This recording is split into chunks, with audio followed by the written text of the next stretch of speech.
Greetings, one and all, to your weekly dose of 10 o'clock. This is to indicate to the guests that we're actually started now. I am your regular... Why 300 episodes? What? Okay, right. Xeno MDRLOz is on the other side. Right here we have DE Bear, who's... That's me. Yeah, he's between us. He's that British. And then above me we've got JoeyZero. And then to the diagonal of... I'm just going to say everyone. We've got the Connor. The Hydroxate. It's so sensual. I'm not wearing a hat because it's bloody boiling. And I refuse. I improved my hat. Yeah. I added endurance. He's got maximum durability. And apparently he can hear us. That pick up? Yeah. Yeah. Right, okay, so... The first thing we do every week, Loz, what is it? We do emblems! Which one's the... That one's the emblems button. There we go. So if you lovelies scroll up to the top... mine's a pure gamble on this. I have no idea if anyone's going to get it. And, Is it a JoJo reference? It is a JoJo reference. It's a JoJo reference. Can a JoJo reference beat Scott Prime emblem? We shall see. Yeah. Right.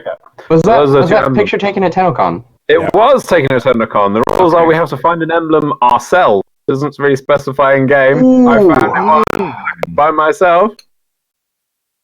It was on his arm. It was an emblem.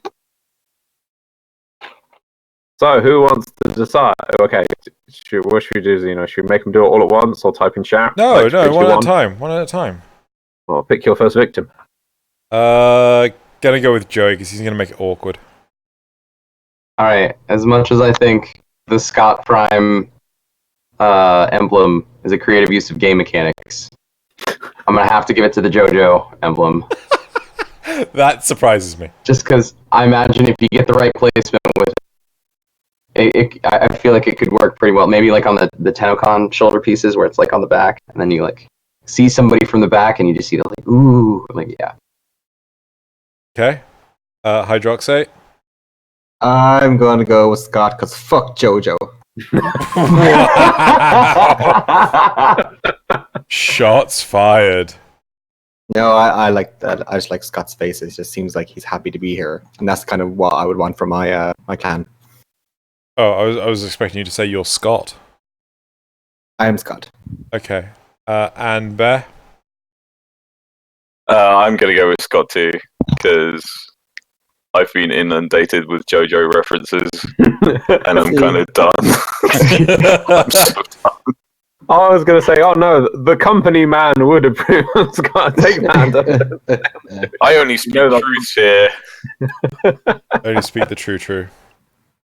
Cool, so if you wish to win 150 platinum for your platform of choice, click on the link in the description below where you'll see these two emblems.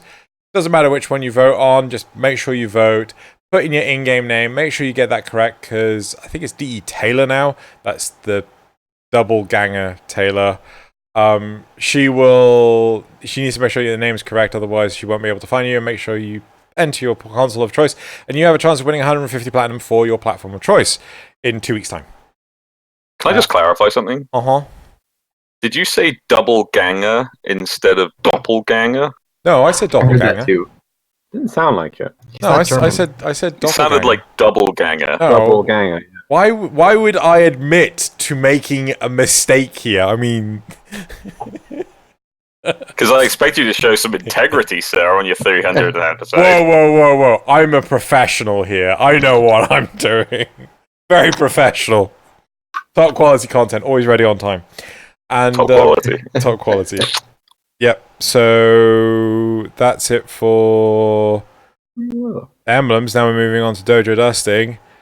Loz, can I tell them? What? I want to tell them. Okay, seeing as I don't know what it is, why don't... Well, it's why you're home. Because the beer festival. No, that's not because of the beer festival, it's the other thing. Yeah. We've got lots of beer. There's many beers. Look, I can show you all the beers. Many of those beers, they ran out a lot of discretion. What? Never mind. Okay, so I honestly don't know what it is you're trying to say. it's your bloody birthday. Oh, it's birthday on Monday. Who cares? Yeah. It's your birthday the day this comes out. Oh, okay, cool. Happy birthday, me. Hip hip hooray! Can I have a hip hip hooray? There we go. Yeah, hip hip hooray. There we go. I know, that was the most enthusiastic. That was proper British, that was. Yay.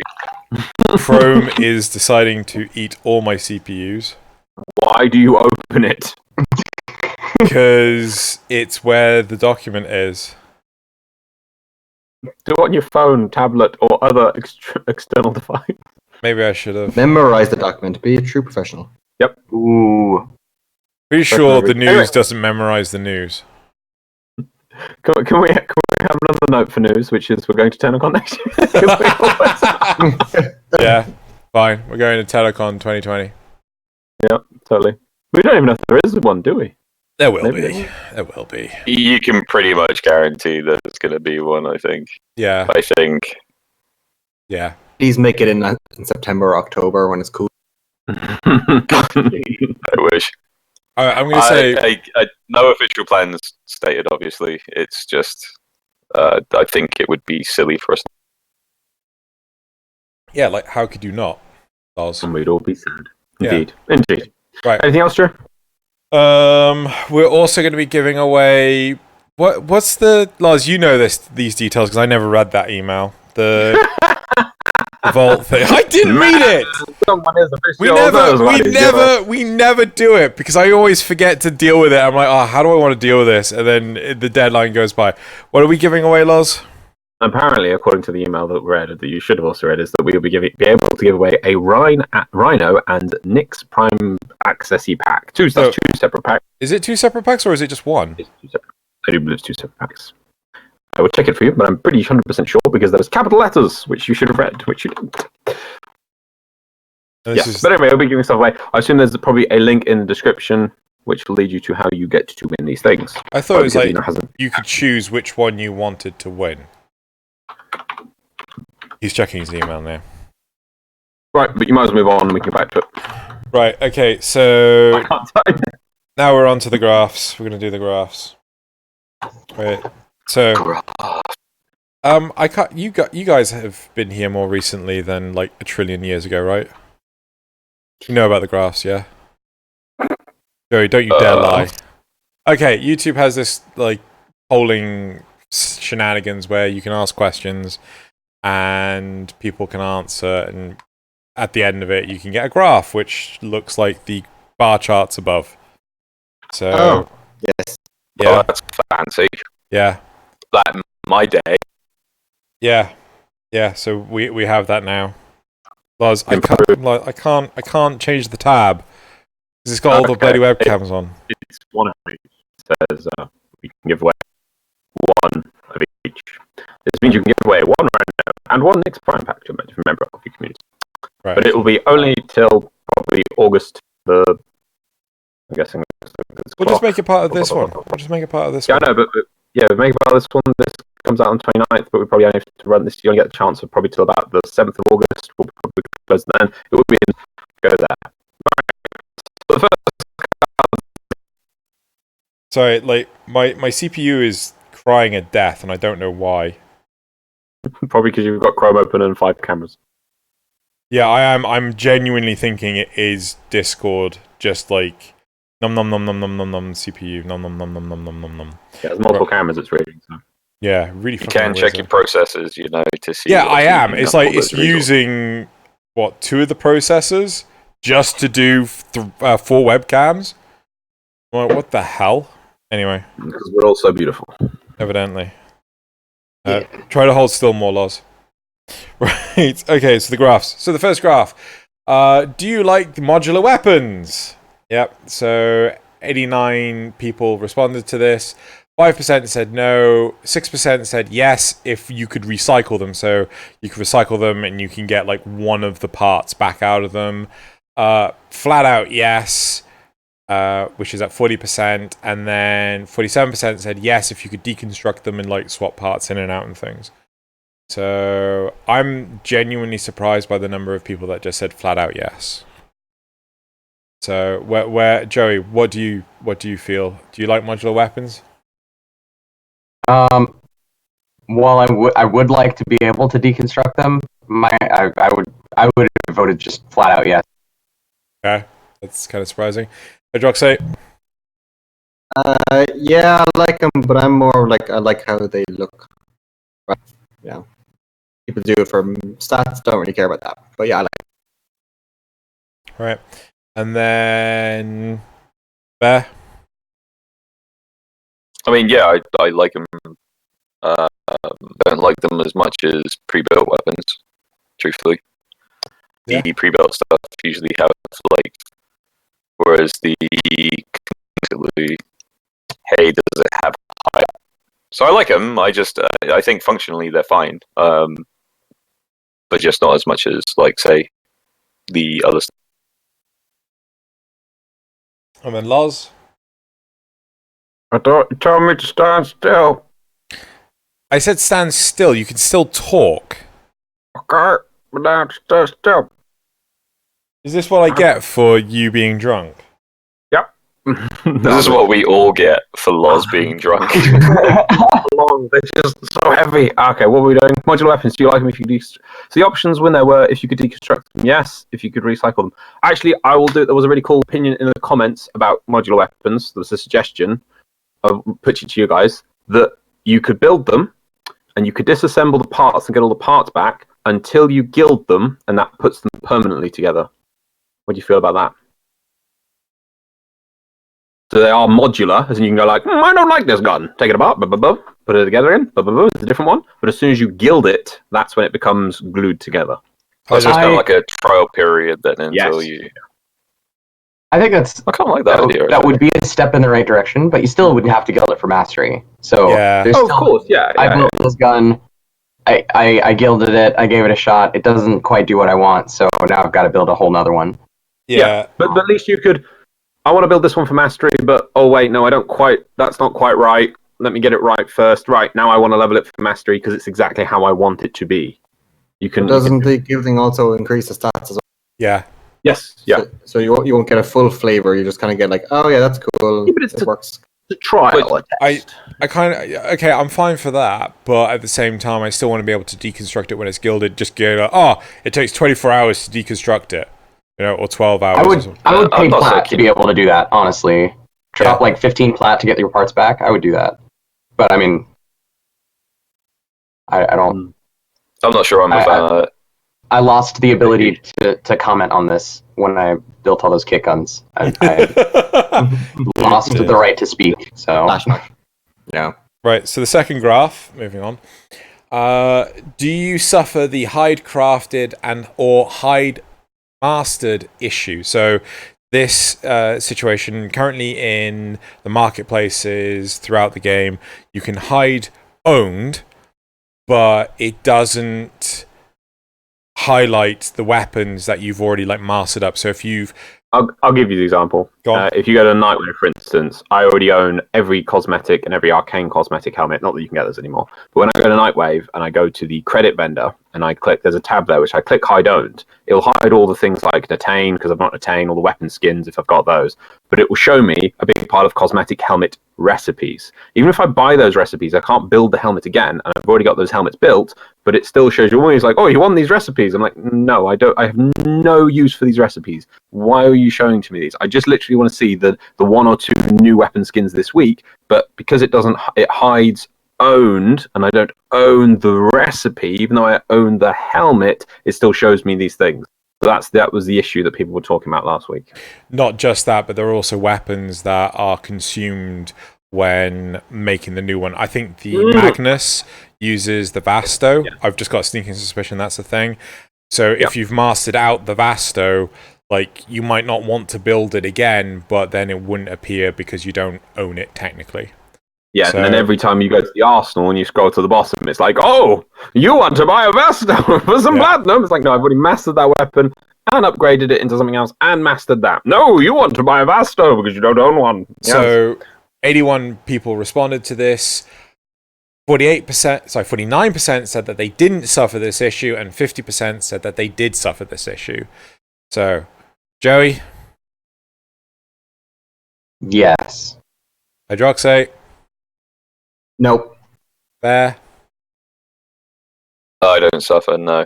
You don't suffer. However, I will say it is a feint. Has anybody left feedback about this on the forums for the UI? That's where we got it from. Yeah, it's from the forums. The topic was from. Okay, so this might be something that they might already be looking at, but it sounds like a good quality of life, like, change for me. So I don't suffer from it, but it sounds like a nice. It sounds like something that could be useful for. The thing is, though, do you add more tick boxes so you can tick more things, or does that just get shuffled into hide own? The question. Well, there's limited real estate in the UI as well, so I don't know. That's a decision that's beyond my purview. On a random tangent, I absolutely love the fact that the Captura got moved into a really obvious place now, as opposed to secluded inside menu after menu after menu. Mm-hmm. I'm just going to thank Bear for that. You're welcome. I did it all myself. Didn't you also thank him for being able to shoot me out of torpedo tubes? Totally Bear again, of course. Yeah, it's Of course. Bear. For me. Yeah. Right. Do you know what's funny? When I first saw you say that on the Arbiter's video, and then I sent you that response on Twitter saying, like, "Don't worry, buddy, I got you." Yeah. I actually had no idea that was going in. It's like the first time I saw it. The first time I saw that torpedo tube launch mechanism was actually the day before. It was on the Thursday before TennoCon. Yeah. Like that was the first time I'd seen it, and I was like, "Yes, Xeno's gonna be so pleased." Yeah, no, I ran into Skyers, I think it was like the day of, and he said that, he saw the torpedo tube. I'm just calling it the torpedo tube because that's what its real name is, clearly. But Skyers was like, "Oh yeah, Xeno's gonna lose his shit over this." I'm like, "Yes!" I struggled, but I managed to survive standing up during mid Tenno live and screaming at Loz. It was like, fear my wrath.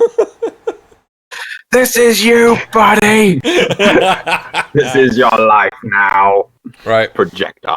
So, and then the fourth question we asked last week, is the reload speed a problem for you? So last week we had a topic where someone was proposing during the so as you increase your MR, there should be subtle buffs throughout your play style and things like that. And one of the big things was the 3-second reload time was unrealistic, and it should be less than a second.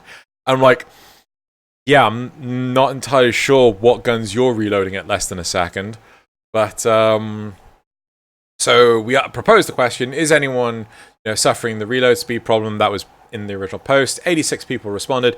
10% said yes, 26% said they haven't even thought about it, and 62% said no. So, Joey. So wait, what's the complaint problem? was that some reload speed of guns were too long, so that a reload speed of any weapon above 3 seconds was just too long and needs to be reduced, and we should only be reloaded. A base reload speed should be like 0.5 of a second to 1 second at maximum. But we have mods for that. That's what we said. Mm-hmm. Rip, Okay, dead all games. right. Also a big factor was that they stood still while reloading. So I was like, Warframe, you are doing it wrong. But yeah, so do you find this an issue, Joey? No, not no, Connor? not enough of an issue to have to change the game for it or anything like that. I mean, anyway. No, I don't. I think if there's a slow reload speed, it usually has a trade-off for high damage and stuff like that. So I think that's not really a problem. With more bullets. Fair? More bullets. The only problem I have with reloading is that we don't have a gun yet where you just toss the whole gun away and get a new one. That's what I really want to see. I really want to see a gun that you just throw away and then pull 2 new ones out. We got to make that Max Arcane. Style. That's got to be a kick gun. Instant reload speed. You just toss away the gun and grab a new one. I love it. Just thinking using the Gricata, so like an augment for the Gricata, which like turn it into a throwing melee weapon when you reload. Did you see the picture that someone put together of like 3 Gricatas slapped together into a glaive? No, like the Gricata glaive. Oh, it's like, wait, Well. is this like an old one? Because that does actually ring a bell. yeah, it's back when like 2 Gricata, 3 Gricata, Yep. 5 Gricata was a. Okay, cool. So that's it for the questions of last week. Next, we're on to the Patreon questions. Loz, fire away. Oh, okay. Well, we've only got 2. One's from Char Dan Sierra Vitriol. To That all guy. of you. I'm not answering this question. Fornicate, marry, retire, whichever 3 people in this episode. Who wants to go first?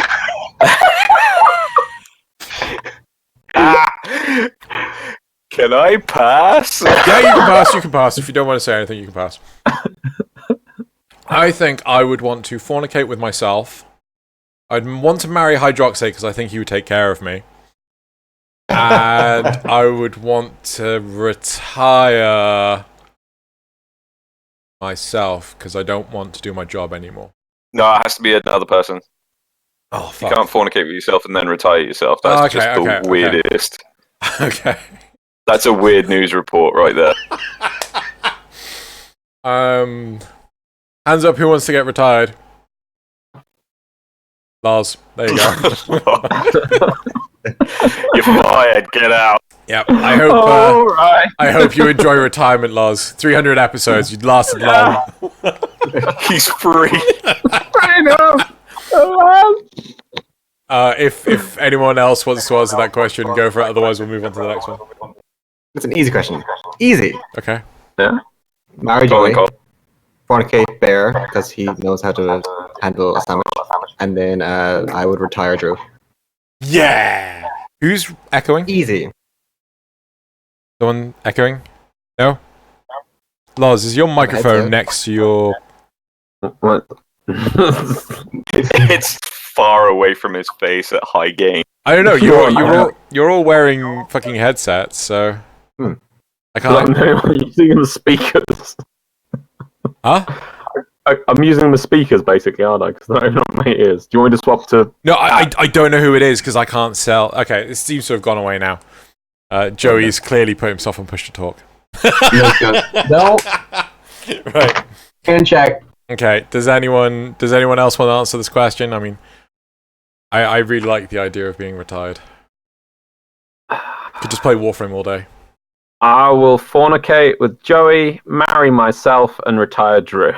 Yay! Double retirement. Yeah, there you go. Over 50 plan. What? What? Is that it? Or... I don't know. Okay, let's move on to the next one. Zrugal's got 2 questions here. First of all, how do you feel about aura formers recently becoming easier to get?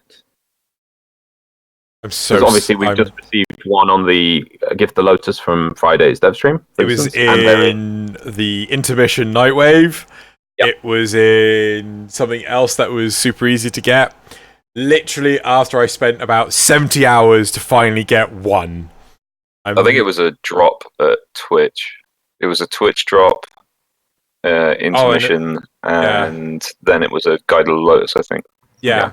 Or the Gift of the Lotus. And it also had its drop chance increased as well. So, yeah, like, I'm not salty about this at all. I don't care. I've got more aura forms. Anyone else? No, I think it's really good. Obviously, that's the better way of doing it is to start with something having a very low drop chance of being it rare, and then slowly, incrementally, raise it up and give it out for special events. I think that's much better I think that's a good point. Yeah. And as a Gift of Lotus thing, I think obviously catalysts, formers, and reactors are great, but we've been having those for 6 years, so having something new is kind of exciting. Maybe not do that every time, maybe just every 3rd, 4th, 5th. I think it's kind of cool. Definitely gets me along. The rate that you get an aura former, even with the event, and how many frames you might have when you're kind of like Master Rank 7, it's spaced out, I think, pretty well. Yeah. Also, the Gift of the Lotus was an aura former blueprint, not a full thing. Have any of them been full things? I think Nightwave was. Nightwave was a full one. Was it? Yeah, I've never built one of these before, so yeah. Oh. Nightwave and the Intermission were both built. Okay. In fact, is this the first chance you actually had to obtain the blueprint of one? No, it's because it's in arbitrations. Through arbitrations, yeah. Oh, is that a blueprint? Yes, Yeah. which is why I spent like 70 hours trying to get the bloody thing. Then when I finally got it... Oh, you said Nightwave and Intermission. That's the same thing, Loz. Are they, though? Yes? One's quite easier to do than the other. That's the point. Yeah, for real. Yeah. Xeno, just out of curiosity. Hold on. What do you mean when you say Nightwave and Intermission? The Nightwave Intermission, which is not the same as Nightwave. I thought you said... Okay, I thought you said it like it was two different things. They are. No. You get the Umbral formers. You get the Umbral formers from the normal Nightwave. You don't get the Aura formers. We only got one Aura former. Yeah. Tag him better. Okay. So the full Nightwave series has a story, and it's also 30 levels. Yeah. The Nightwave Intermission does not have a story. It is just Evergreen rewards, and it's only 15 levels. But the Intermission was the only one that had the Aura former. The Nightwaves have them. No, they have Yeah, the Nightwaves Umbral. have them as well. They have the Umbral former. Oh, wait. They have, the Intermission, or yeah, no, the normal Nightwaves have the Umbral former, which was the big thing about the first one. Oh yeah, no, he's right. I think he's right. You are right. Yeah. Drops You the mic, except for it's attached to an arm. But it's still different. I mean, regardless, the Nightwave main series and Nightwave Intermission are different. Yes. So, cool. Yeah. Right. Next question from Zero quickly is: were you surprised to see that look link mod link feature? Seeing how you guys were talking about that sort of thing not long ago, it wasn't that long ago. Zero, it was literally last episode we were suggesting a system like that, and then it appeared in the dev stream. I take no credit for this. Clearly, I was reading Pablo's mind and channeling him as my spirit animal. Well, actually, the truth is that Tobiah gives us the topics. So clearly, Tobiah is the one controlling everything. Tobiah doesn't control my thoughts, does he? Oh, yes, he does. Oh, okay. Yes. I mean, that would explain a lot for me. Right. Okay. Yeah. So I think it's excellent that D have brought it in. I kind of wish that there was a way to sort of like paste it out of the game. But it's not the end of the world.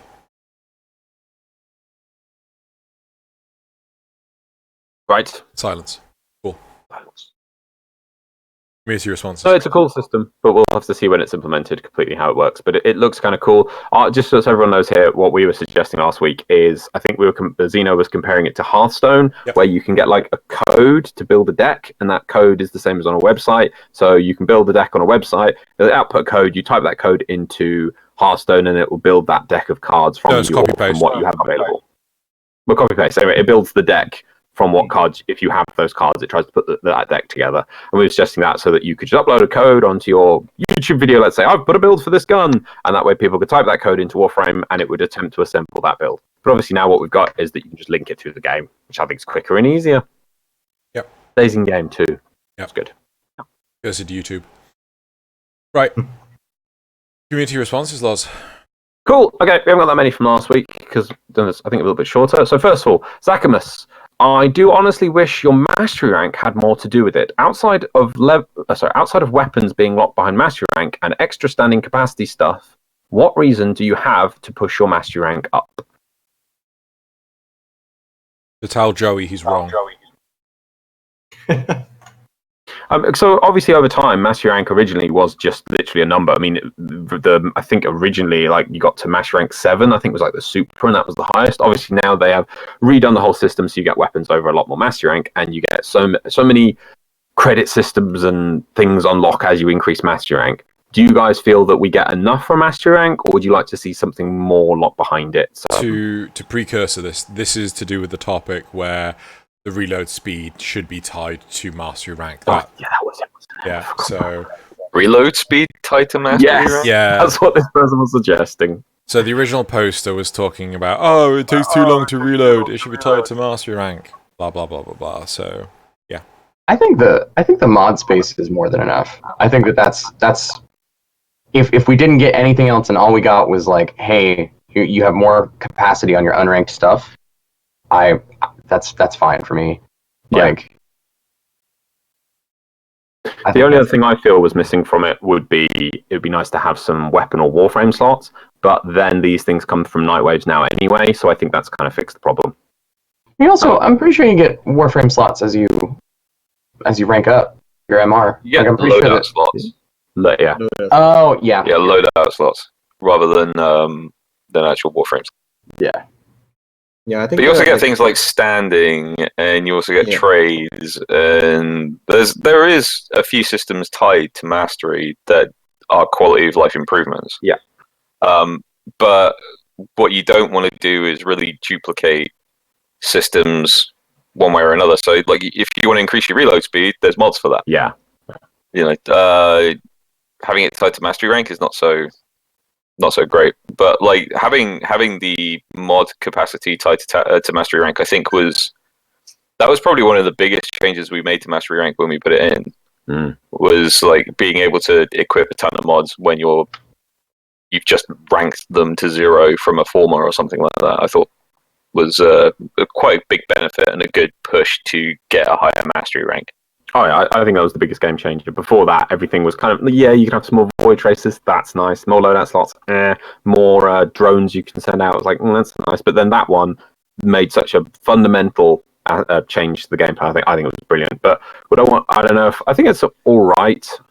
I don't think anything more needs to be done. Maybe once we hit people starting master rank 30, and maybe then we can have a think about what people get. Yeah. Anything else? Anyone else? I think like for me in terms of that, I think it just more like what would motivate the newer players. Like obviously visibility of master rank and how you do it, but like, why would they want to go up master rank? So obviously we have certain weapons that are unlocked that whatever, but they kind of dry up at a certain level. So it's stuff like past that like master rank 13 part or whatever, and like what would really stuff.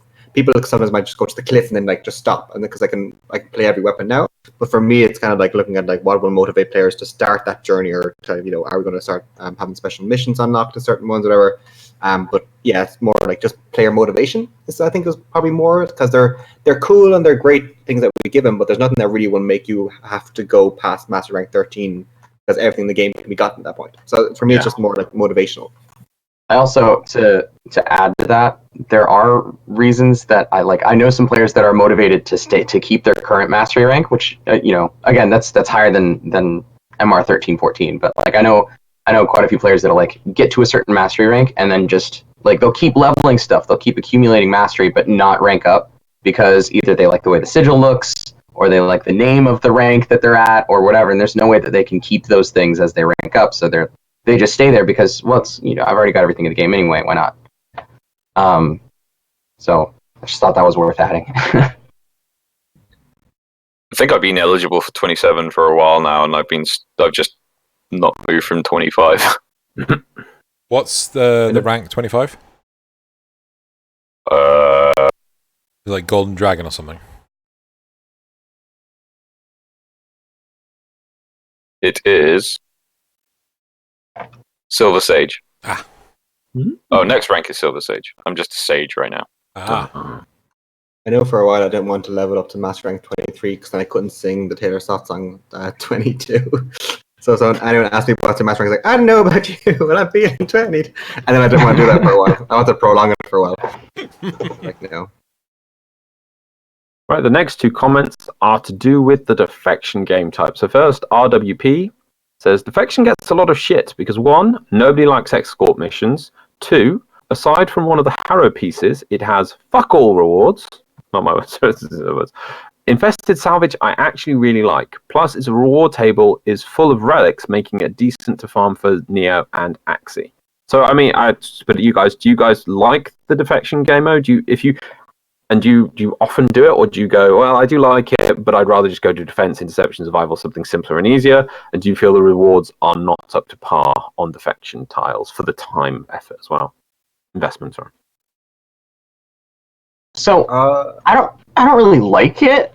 I guess it's not really like my favorite game mode by a long shot. I feel like there were rewards, like I think there were like some shotgun mods or something, right? That like I didn't have, and that was like the way to get them. So I ran it until I had those, and then I just haven't run it since, unless there's like, I don't know, maybe like an arbitration there or something that I wanted to try out. But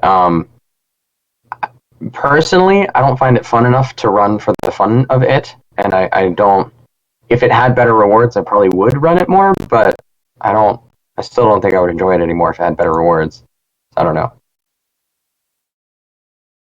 Yeah, like I like certain parts of it. Like I don't really look at the reward tables to judge kind of if I find a mode fun or not. Like I like certain parts, like how you have like a fatal thing that will kill an objective if you don't do it. I like the fact how the amalgams are like spawning every so often, that they're kind of against the main mobs. There's a lot of parts I do like about it. I hate defense and interception with a passion, so this to me is a much more fun mode. I couldn't even tell you what the rewards are. So for me, like, I wouldn't run a mission because the rewards are always in there. It's more like, do I enjoy it? So I did enjoy it when it first came out, but I just haven't really played it because I forgot where it was. I haven't played a lot of defection, primarily because I do like game modes like survival and defense. They remind me a lot of Mass Effect 3's multiplayer. And that's kind of what I was playing a lot before I started playing Warframe. So defense mode is my go-to pretty much every time. And I'm the same as Connor. I don't play stuff for rewards, so it's difficult for me to really monitor it on that. Although if there is a particular reward I want, I will play that mode until I get the reward and then just choose what I want to play after the fact. I actually quite like both Infested Salvage and Defection. But my issue with Defection is it's more rewarding. You got a better chance of getting the rewards if you do it by yourself, because the game adapts to only one person doing the mission. So it's a lot easier to do it just by yourself. Is it really? Yeah. How does it? There's only one stream of dudes. So you don't get the two teams at all. I think you can run both teams at once. No, there are no both teams. Sure. When you're solo, there's only one team. Right, well, another comment that was from also about this, just so go through it, was from Zweimander. Defection is easy to do while ignoring its mechanics with Oberon's renewal. Just have everyone run Oberon, and you literally cannot lose. Your mainframe is the literal GOAT. GOAT or caps with dots between. Okay. The literal GOAT of defection, Xeno. Be the proud GOAT daddy you were meant to be. That's what they said. There you go, Xeno. I'm going to blame Joey for that one. You're welcome. Because your streamers just constantly, your viewers constantly message me going, "Goat Daddy, we need you. Joey's doing this bad thing." I'm like, 3 a.m, I'm asleep. I don't know we're supposed to call you Goat Daddy. I don't know where it's come from. It's happened this week. Right. Whatever you say, Goat Daddy. Right, moving on. So, lastly, just 2 things from 2 other people. Oh, Thomas Cupperstein, I just want to say that, who's the person who suggested the modular weapons you take apart. Thank you very much for that comment. Pepper, what annoys me about topic 3 is that, as far as I remember, weapons in Doom 2016 do not reload at all. You can just shoot until you have no bullets left. That was for Xeno, because Xeno said there was reloading in Doom 2016. I've not played it. There is no reload in Doom 2016. There you go, Xeno. Isn't there? Right, and the last point. Here's a nice suggestion. So, Kenneth Cunningham. So this was also the Mastery Rank one, but they wanted to suggest something else. The third topic also mentioned a weapon type loyalty bonus. I would love a passive or even a mod that would grant some type of benefit because of the time spent on a certain weapon. In my case, it's sword plus shield. I wouldn't even mind if it was only cosmetic, like they glow a bit when they are equipped. So obviously, whatever is your most popular weapon, or even type, you could take the type, let's say you used assault rifle, so that becomes the type. They get some visual flair because you're using them, it's your most favorite weapon. What do we all think about that? I have one issue with that, and that is that if you go into your profile and you sort by most used, that's not always like consistently correct, I guess. I and a couple of other people that I know are like, if you sort by used, it shows like the wrong stuff. Like you can like maybe the game used to calculate that differently forever ago, and then things were changed, or I don't know what the deal is, but like it's happens on my account, and I mean maybe if we could reset that, if there was like some way that like we as a player could do something, I don't know, something easy or something, maybe make us work for it or whatever, but like reset your percent used on all your weapons or whatever, so that way, because like there's no it would take so long. I would really want an effect like that for like some nunchaku weapons, but like it would take such a long time for me to get like a higher use percentage on that than my Skana, despite the fact that I've got way more kills on it and way more XP on it already. You know what I mean? That's my only... like a time cap, so like use it for maybe like 100 hours of gameplay or something. Might be better. Yeah, I do like the idea of like investing in a weapon does give its rewards and visual to other players as well, that they can see like, look, could do it for Warframes. The more if you spend a certain time with like a Warframe, that their COD piece inflates or something. I don't know. We get an idea. Just off the top of your head. Just to have like it's just like you can definitely see like you can compare in the relays, and then you're like, oh, he's definitely done 10,000 hours. Yeah. I think that'll be cool. How does he get through doors? I think like angle grinding out metal sounds on the floor. Like he can press his own friendship console. I think part of my concern is that this sounds very similar to the peculiar mods that basically fell flat. People just didn't engage with them, and don't know why. I personally blame the content creators for not hyping them up nearly enough. Guy. Joe. What are you talking about? I still use them. I use them on my like. Never seen you use them. Ever. You've complimented me for using them before. No, you remember when we did the 24-hour stream and there were like flowers popping up on Exploiter, and you were like, "Are you running the thing?" And I was like, "Yeah." Or maybe that was after the 24-hour stream, but it was happening, after. and you. I have no way on earth that was happening during the 24-hour stream. So you admit that it did happen, though? No, because I know that it didn't happen during the 24-hour stream, so it must have happened another time. Yeah, but you admit that it did happen, though. No, I'm not admitting that it happened another time. I'm admitting that it didn't happen during the 24 hours. I think Loz is too drunk to remember. No, I was looking up the peculiar mods and realizing there was only, and they were like, make body parts grow big and make flowers grow. And I still want more. I still want more peculiar mods. I was thanking people for not wanting those, but like I want them. I want the Ordis announcer. Yeah, that's the ones I want. Or the one about headshots and that was malicious every time you killed things in bloody ways. I was like, that one sounds cool. And or was it the one that makes everything go dark and things? It sounded cool. Instead, we got flowers. Flowers. Why flowers? Grimoire. I think you get them from the Silver Grove guys, right? The flower one. No, that's from ESO. Yep.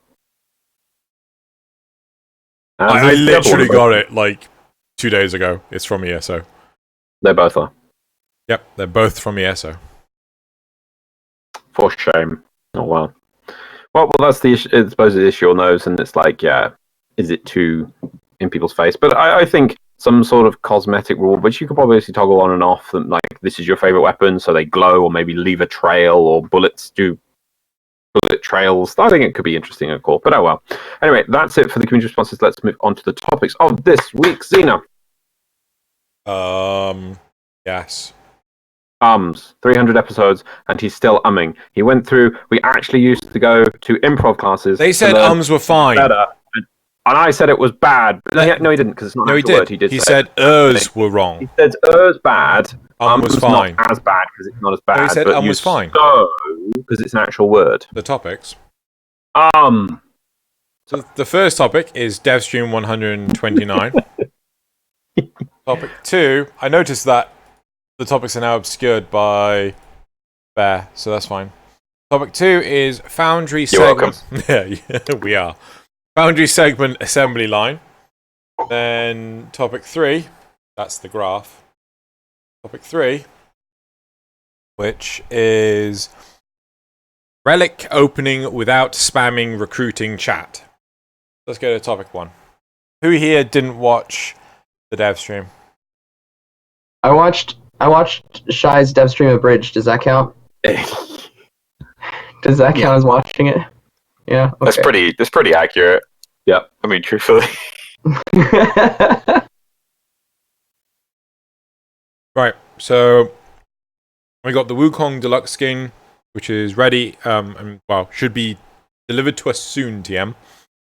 That was freaky. That skin. Yeah. The pre-clone Grenier look.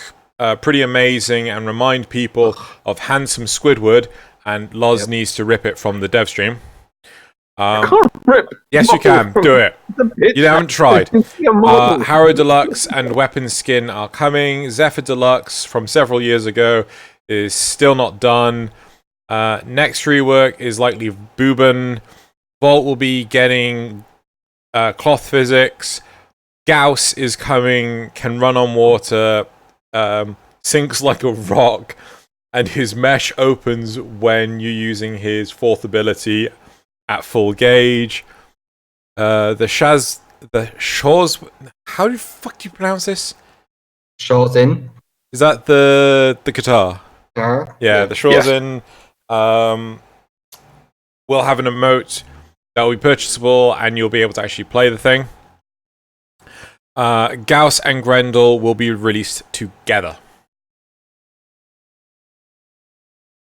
My baby boy. Who's your baby boy?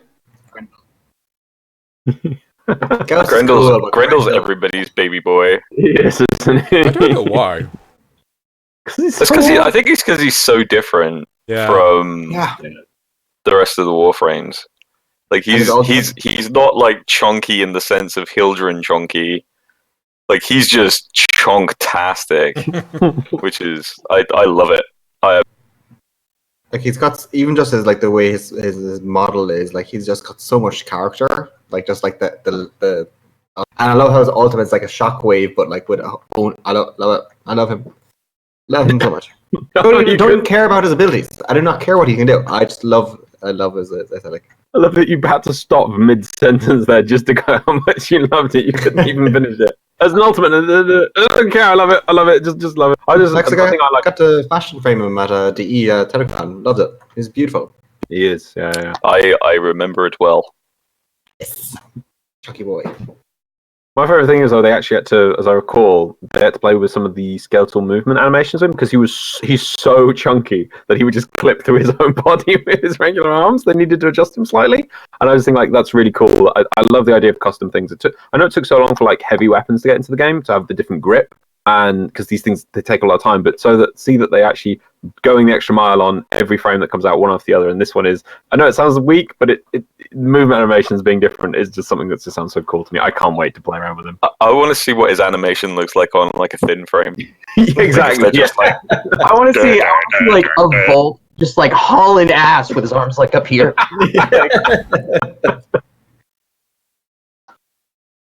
Danny DeVito running.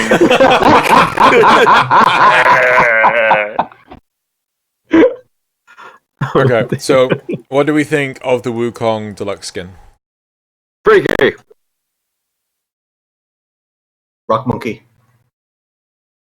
I think Bear's I'd wear died. it. I'm good. Okay.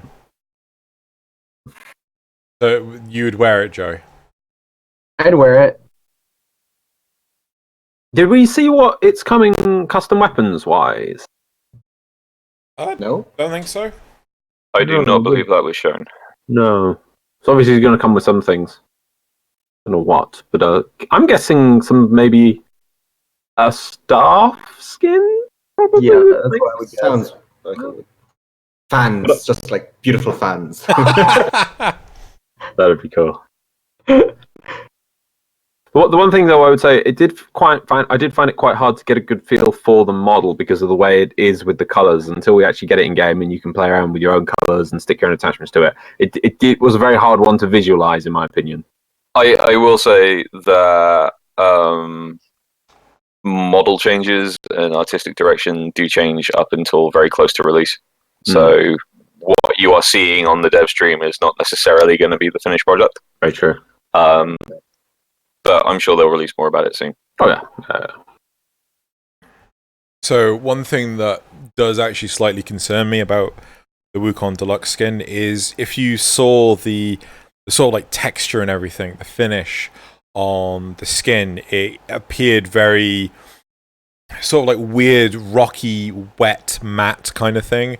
And whereas all the other helmets and things, that they actually have this sort of more dry finish to it. I just feel that it's going to suffer a lot, that some of the helmets are just not going to look right with the body. I mean, there are a lot of deluxe skins like that where the helmets just don't match the skin. Like if you go to use like a regular, it was a really good example of that. I know Vault has that a lot with Tenno Gen helmets. They're often like they're more of a shiny metal compared to the body, which is like more of a matte.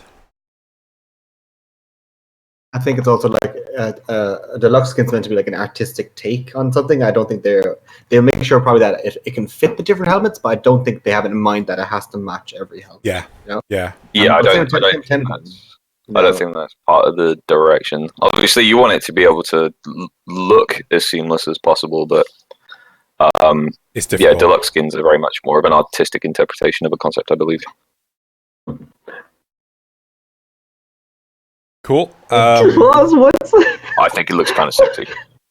I like his hair effect. I think it's quite cool. I think Loz is suffered a concussion. The Super Saiyan haircut that he's got going on there. What? The Monkey King. The Monkey King. Oh yes, definitely. Super Saiyan. It's really cool. Yes. I wasn't excited because I figured out how to make the chair fall back. Whee! Oh, okay. I was wondering what was going on. Right. Next point. What do we think about the pre-heavily cloned Grineer? Oh. Now here's my question. Obviously, Beck can sit there and go like that. Perfectly right. So obviously we saw this is to do with the trailer we saw for stuff in the past. And I assume, hopefully this will be some sort of redo or rejig of the beginner experience. Hopefully we may actually get to fight that battle. Because I'm all for one for where if you see something in a movie scene, it's really cool, but it's like, yeah, but I didn't get to play it. So I wonder if we get to actually fight those early Grineer and then we experience the time jump. That would be rather interesting and cool. Or maybe in a flashback later, back and just go, But I think that would be cool. And so obviously we saw the Grineer. I think it'd be really shame to waste such cool assets, and that Grineer looks so cool. And seeing the Grineer, the dichotomy between the old Grineer, their prime basically, versus our walking meat puppets that we have now that just literally fall over when you push them with pins. It would be, be a nice comparison. So I don't know, but I cannot wait to see if we actually get to fight them in game because that would look so cool. Yep.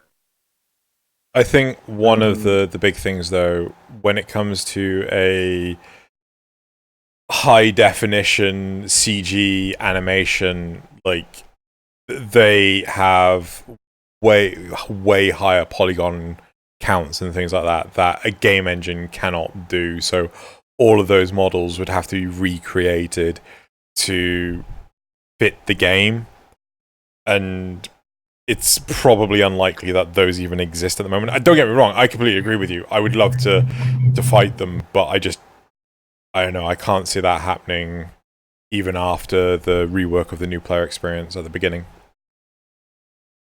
I'd like to change my choice from the previous one from Fornicate to Bear to Loz because he used the word dichotomy. So I'm updating my choice from the previous time. And I have become somehow sadder by this. It would be cool, but I think it would be a lot of work, and I don't know if it's a worthwhile thing to invest in. So I can tell you for sure that I don't know.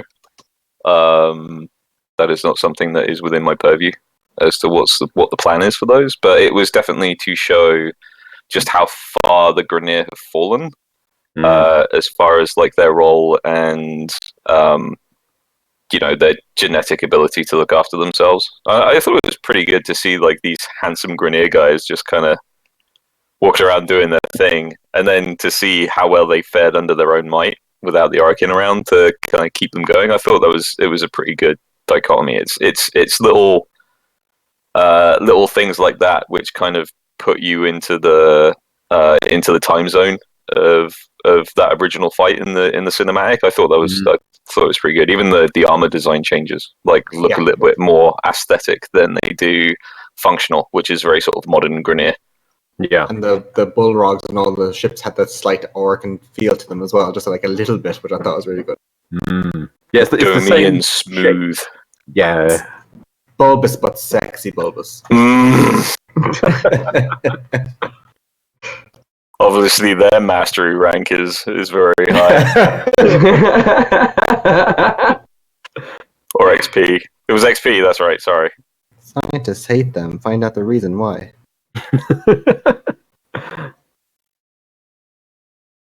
Right. The Harrow Deluxe skin. What do we think? Oh, I want it. Gorgeous. I want it. It looks so good. I want it. I'm getting the impression that Joey wants it. I think it looks great. Like that to me looks kind of very Void sorcerer. That's how I wanted. Like when Limbo was first discussed. Yeah. And Drew came to me and was like, "Oh, there's a Void sorcerer frame." That's how I pictured it, not top hat and coattails. But yeah, that's like that. That's very much my aesthetic. Like the new Harrow Deluxe looks super good, super good. Yeah, the guy that made the skin, he was giving a talk about it, and like it's gonna be obsidian with like gold detailing. Like I was like, oh. Yes, and I love emissives, and the fact that the arms are emissives and the cloth and the bandage is still kind of holding. Like, yeah, there's a lot. It's very cool. I'm more interested. I thought the Thurible was absolutely gorgeous. He showed. Wait, did we see that? If you went to the panel, you did, but they don't have the assets. Oh, I must have completely blanked that because I did go to the panel and shit. That was gorgeous. Which panel was that? The art panel or one?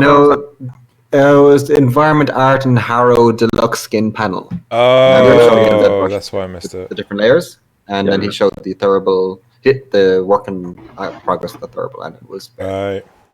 That's kind of the sad thing about TennoCon is there's so many panels going on, there's so many cool things, and not all of them sadly are uploaded. I mean, to be honest, actually, maybe you should just ignore the main stage because technically you'll get to see everything on the main stage later, whereas the smaller stages you don't.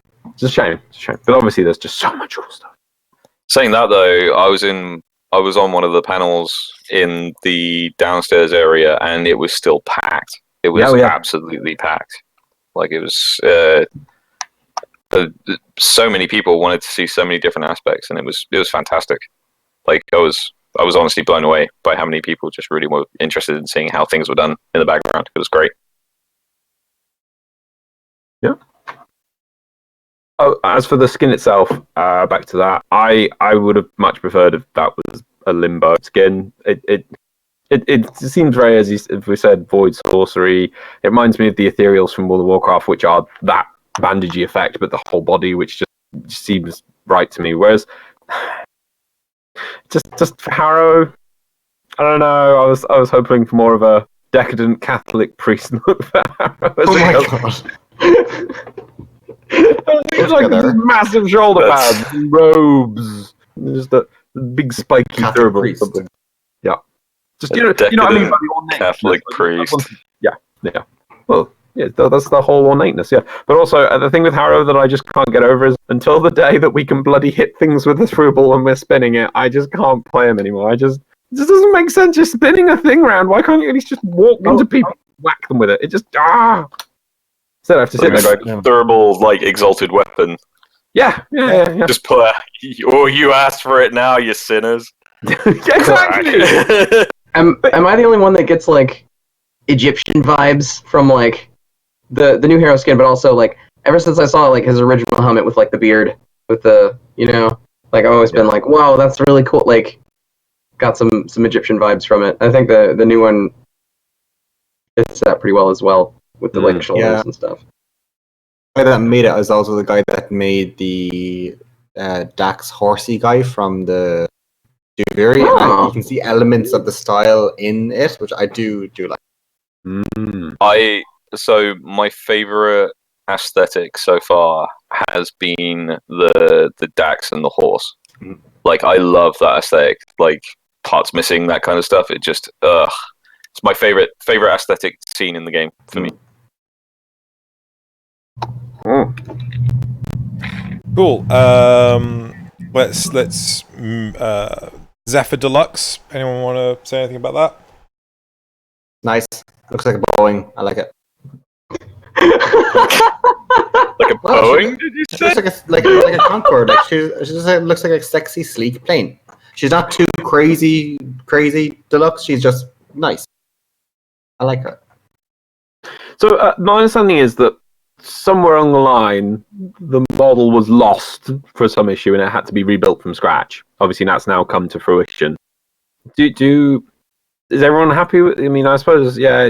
I like some of the facts, like the jet arm. There was like jets in the arms. I think it was the original design and things, and some of the sleekness of the legs. But I did look at it it did pop obviously on the dev stream, and I was just a bit like, it's looking a bit dated now. I think if maybe it needed another touch up, but obviously until we see the final product, we won't know what it's going to look like. But I just love it. I just think maybe it just needs a tweak of modernization or finishing, but we'll have to see when it comes out, to be honest, because nothing is going to beat the Hitsusan's Zephyr skin. Who am I thinking of? Kodoromo? Yeah. Is that it? Xeno? Oh, I have no idea. I'm going to hate myself now for this. I think it is. But that one is just Zephyr for me, so... Hagoromo, that's the one, yes. That one is... It's got to beat that for me. And that yeah. So we'll see. But then again, I know the original one was meant to have giant wings, so maybe there'll be wings on this. Who knows? I'll be honest. That's one thing I'm really missing is the wings. Maybe there'll be an effect. Who knows? But we'll have to see when it comes closer to coming out because it could change. Out of interest, if you guys could vote for any other Warframe to get a secondary deluxe that hasn't been announced yet, and it's certainly not going to be Excalibur again, right? Who would you vote for? Why? I feel personally attacked. Yep. I'm sorry you feel personally attacked, but Excalibur has more skins than the bloody sun, Joey. And he deserves them. Yeah, well, like he doesn't actually have though. No, but he still has more than that. Like, okay. Well, seeing as he lost his bloody face, he could use some more skins. That's I think. Excalibur Prime. That's Excalibur Prime. Yeah. I mean, what have you got? You've got the Dex skin. No, Dex skin. You've got the obviously the Immortal. Umbra. We'll ignore that. No, we're not going to count Umbra. Well, he's a skin to me. What else we got? The Prisma. The Proto Excalibur. The Prisma Excalibur. We've now got all the Tenno gen. Huh? All the Tenno gen. We're ignoring those. We've also got this upcoming. I think it's a Liger and Azuka one. The one, yeah. So that's 4 skins on his own. He also has one Xbox One, one PS4 one, and I think in one of the at He's some point got a in one Switch of one the as well. starter Steam. Oh, he's got a Switch one. In one of the Steam starter bundles at one point, I think there was an Excalibur skin. Oh, he has a Twitch skin as well. A Twitch skin. Yeah. So currently we're at 9 skins. Yeah, I don't think it's enough. Poster boy, man. Poster boy. I second that. I agree. No, okay. My vote would be for Volt. If somebody were to get, it would legitimately be for Volt to get another deluxe skin. Which I guess people have been saying that the proto skins don't count as deluxe skins now, and so in that case, No, that's not Volt's true. probably going to get a deluxe skin. That's not true. Because we got Nick's got a second deluxe but skin. it's the second If the deluxe skin was a skin. deluxe. Okay. Right? Nova's getting a second deluxe as well as Ash. I personally, though, if I was to be honest, Loki. The Knave one is not that impressive to me. I think Loki could do some interesting things with Loki. I could get behind that. I would really like a Hydroid deluxe. Yeah. I think it could, like, because his shape is very thick. I think if they made him more like kind of like merman-like, and if maybe a little slimmer. Wait, does he have a deluxe now? Nope. Nope. Oh, He does not. He was the one frame I forgot. I was trying to remember so hard which frame. We forgot about immortal skins, you guys. No. We skipped Immortal it. skins, I don't think really count. No, I they know, I'm don't. kidding. Or Mirage. I would like to see a Mirage deluxe because I have like 4 ideas in my head, and she's one of my favorite frames. So. Random question about skins. Sorry, just sidetrack. Does anyone know what the story was behind the Manticore skin that was one of the Glyph Hopper? Why did that appear? Was that just like on the shelf for like years or something? Those more that used to come in the alerts as well. Yeah. No. It was a different one. It was a fresh skin. The Tapilo skin, I believe it was. Yeah, something like that. It was different because Anyone know why? Nope. Well, it was cool. I enjoyed it. I want more. Just I suppose I was wonder if there's a story behind it. Oh well. Yeah. So Xeno, what do you want? Mine's obviously Oberon. Like, I do. Let you guys have Excalibur. Me and Joey are like, You have 9 fucking skins. Oberon has 1. Not enough. Look, needs more skins, man. All the skins. Doesn't Excal get more playtime than Oberon anyway? The broader. I think that was. It's just simple math, man. Yeah. What's Mag's deluxe skin? A floaty Numa, it's called. Yeah, that was they're just Yeah, it's the bit where the limbs are free floating. Yeah. I really like that one. That was I pretty actually good. quite like. them. Yeah. Pretty good. If Nova wasn't already getting a new deluxe skin, I would have easily said Nova. But Nidus all day for me. how do you feel that his abilities just don't match the deluxe skin? How so? Well, they're still super organic, whereas the deluxe skin has a lot of metal to it. And ghostliness. Yeah, I'd love it if, And eyes. yeah. Mm. I would just love it if maybe the tentacles were ghostly tentacles, or there was just more metal on the floor and things like that. I mean, there are additions, metal additions, but they blend in so well. It's just you can barely see them.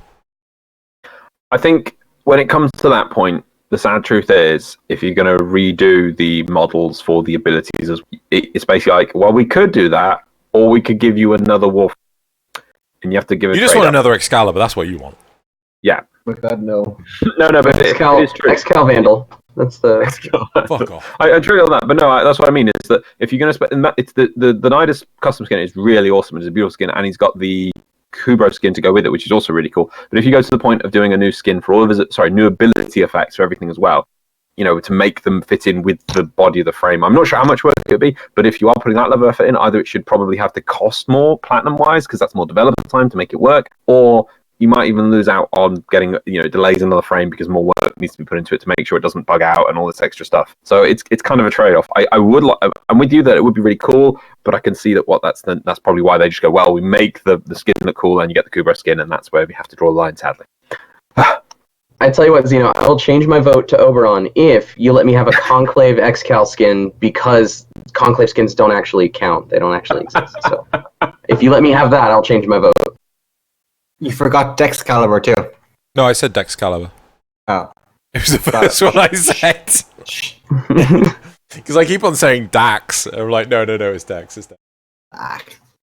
But no, Joey, you can keep your Vault skin. I'd like to see a second Vault Deluxe. That'd be cool. Yeah. Oh no, actually, I'm gonna change. Right. I'm gonna change to Ember, because Ember's skin is just so freaky weird. I love it. I thought Really? it was yeah. Anyway, let's move on. Let's not. I don't think we should linger on the Valban rework. It's nice that it's coming, but we don't know anything about it. Details. Yeah. Again, Do we have a Valban Deluxe? Yes. Yep. Steam pipe pumps. Oh yeah, I want another one of those. Alphonse. I want another. Vault getting cloth physics. Joey, how happy are you at that? I don't care. I thought so. I know a lot of people that are like really, really excited. They're like, oh, we've been waiting for so long. I never really cared. I liked the like bug, like the bug carapace look to the Volt's backside, right? I thought that was fine, but the people that want it, sure, whoa, enjoy. I'm happy for you. Right. Gauss. What do we think of Gauss? Of course. Gauss. I want it.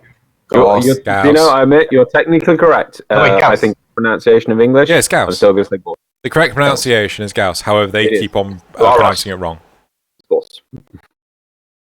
I'm not going to put pressure on Bear to say it wrong. No, I say Gauss too. Good man.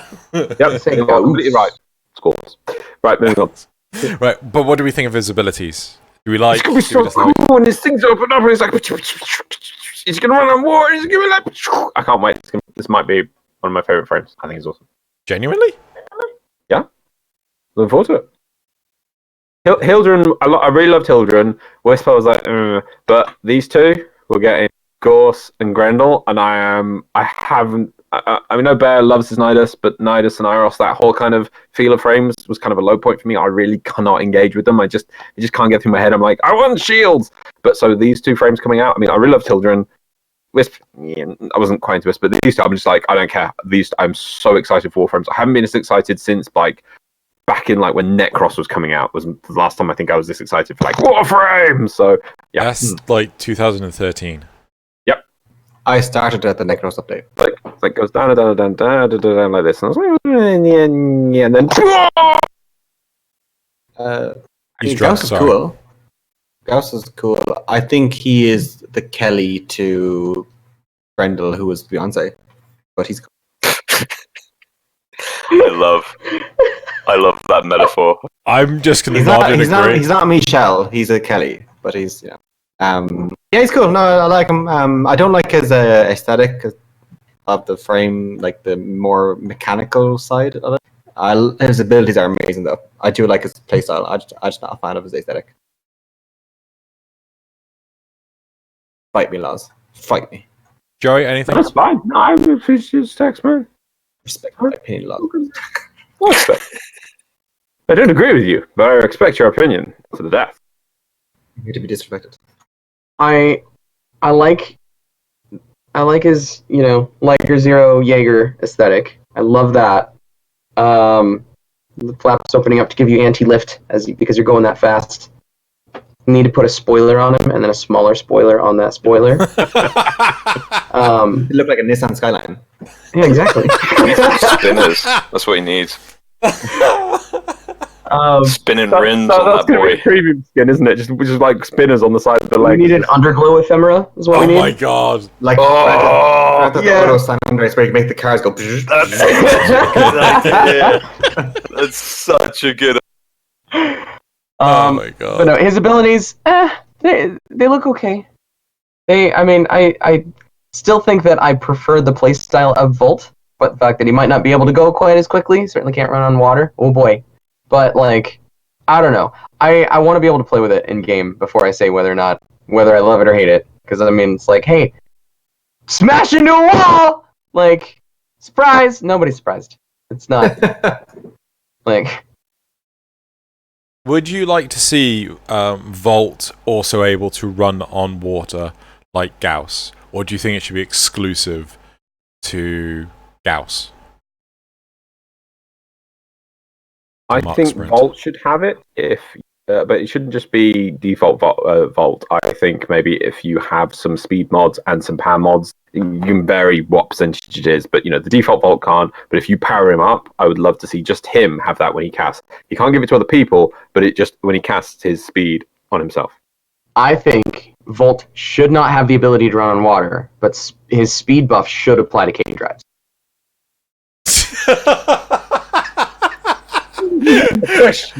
You've thought about this a lot. But to me, it's like if you allow Volt to run on water, it's like throwing the moth lamp into the lake. That's what it is to me. It's like you just go over there and I see the dead fish go. Just electrifies the entire pod. Oh, that's not what I thought you were meaning. I thought you meant that Volt would cast runs with on a group of people, and Volt would run over the water, and everyone like, I can do that too. Fall into the water. Like if you do like speed buff and jump in the air, and then you just like run along the Grineer's heads, like like, that'd be cool. But water, no, it makes no sense. He's electric.